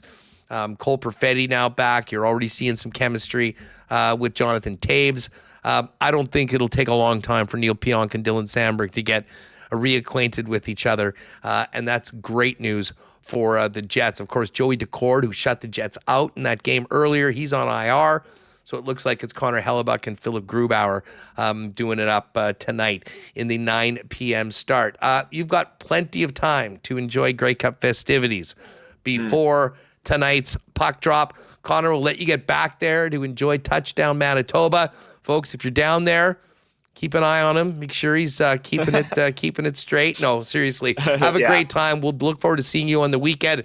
Maybe touch base tomorrow, and hopefully have a great season debut for Sandberg to talk about, and of course much more from all the fun in downtown Winnipeg for the 112th Grey Cup. Yeah, post-game reaction later tonight. I'll have all the stats on Dylan Sandberg's return. I'm sure he's going to absolutely dominate the expected goal share tonight. And yeah, this is just, it's bumping. I can't wait to spend the next couple hours here today checking out, all of these rooms, and check out the shop behind me and this outdoor social part that I haven't even looked at yet. There's this, I've gone to Touchdown Manitoba, which is in the Bombers room. There's 5 or 6 team rooms, and there's the Eastern Social Hall, and there's the outdoor part, and there's the U of W where there's the bouncy castle and all of the kids stuff. And it's going to be such a fun weekend, Huss. And to top it all off, I think we have Bombers fans might not like it, it's Saskatchewan versus the team that knocked out the Bombers. Objectively, a great matchup for the CFL with Davis Alexander going up against Trevor Harris, 39 years old, hasn't won a Grey Cup as a starter. So I'm very much looking forward to the game and the festivities all weekend long here. Brad Paisley tomorrow night. I'm going to the concert as well. That's a part of the weekend. So thanks for having me on. We'll be sure to touch base over the weekend, and lots going on here. Great stuff, Connor. Yeah, CFL team parties get going at 4 until 1 a.m. tonight. And the Coors Light Concert Series headliner tonight is The Watchmen. I believe our boy Isha Boy Bruce is going to be DJing at that as well. And the New Meanies, a very popular Winnipeg band, back together. They're participating in that tonight. That's going to be from 6 to 1. And then, of course, we've got the Grey Cup Club Regent Casino tonight for the CFL Awards. Connor, what do you think? Trey Vavel, Rookie of the Year, Special Teams Player of the Year, both or neither? I think Rookie of the Year for sure. Special Teams Player of the Year, I'd like to see as well. I hope he sweeps it. I hope we get some, good Bombers news this week, because like I said, everyone at Touchdown Manitoba is very stressed about Mike O'Shea, and maybe there's bad news on the horizon next week in terms of that. So to get some good news, Trey Vavel recognized for his efforts this week would be absolutely awesome. And I will say, I think the Eastern Social Hall, I saw a sign here, they're showing some hockey games tonight. They're going to have a screen going. I think the Leafs are playing tonight, and that's obviously the Eastern Social Hall, so they're going to play the Leafs game. They're showing the Jets game later as well. So, hey, if you're looking for a spot to watch the Jets game even, you could come here. There's millions of screens, millions of parties. Somewhere, something will have it on for sure. The Bombers thing will almost certainly have the Jets game on as well. So lots happening downtown, man. Lots happening. Good stuff. All right, Connor, you take it easy. Enjoy the game tonight. We'll look forward to your post-game recap on the WST channel a little later on today. Listen, there's so much going on with the Grey Cup. We got to talk more about it. We have CFL 110 coming up live in just 2 minutes. So let me quickly hit the cool bet lines for tonight. I can tell you right now, Montreal is still plus 165 on the money line. I don't think that's going anywhere. Count me in. Alouettes on the money line right now. We'll hit the plus 4 as well. That's going to be the pick for the game. Jets tonight in Seattle, minus 147 now. That's gone up over the course of the day. Seattle plus 125. Big slate of games tonight. If you go to the combo cards, kind of taking a big swing tonight with a nice boost. I believe Jake has called this one. Ride with Hussy, California, because we're taking the Ducks over the Wings, the Kings over the Leafs, and the Sharks over the Flames. That one is boosted from plus 805 to plus 926. And of course, we got a pretty ugly Thursday nighter. The New England Patriots, 12.5-point favorites right now to the New York Jets. Rob Gronkowski is being honored tonight by the Patriots, and he's retiring a Patriot. This is my bet for tonight. I'm not taking the point spread. Obviously, the Pats are probably going to win this game. Hunter Henry, tight end for the Patriots. Anytime touchdown, plus 148 with a tribute Gronk spike in the end zone. Book that, plus 148. I'll be on it. I think New England rolls, but such a big spread. We've had a lot of big dogs cover on Thursday nights, so we'll roll with Hunter Henry props for the game tonight. 9 o'clock tonight, Jets in Seattle, dropping the puck. And, of course, Connor will have post-game reaction for you later on tonight or first thing in the morning, so make sure to check that out when you get up. And tomorrow we're going to have a massive show. Hammer coming up, who's going to join me in just a moment for CFL 110 with more on the Grey Cup. Mike McIntyre is going to join us. Pat will be joining us just before he gets on the plane to come to Winnipeg for the festivities on the weekend from Coolbet, and much more from the game. And, of course, we'll hear from Scott Arniel and everything else from tonight's hockey game. That is going to do it for us. Thanks to Brandon, James Duthie, Baming, Connor, Rob Vanstone, Michael Remis, and all of you. But don't go anywhere, folks. We're going to really dive into Mike O'Shea's future and what Hammer's hearing on our Grey Cup edition of CFL 110, which is live right now on WST. Thanks for listening. We'll see you tomorrow right here on Winnipeg Sports Talk Daily. Oh, my God. Oh! Shut it down. Let's go home. Thanks for tuning in to Winnipeg Sports Talk Daily. Make sure to subscribe on YouTube and your favorite podcast feed at winnipegsportstalk.com.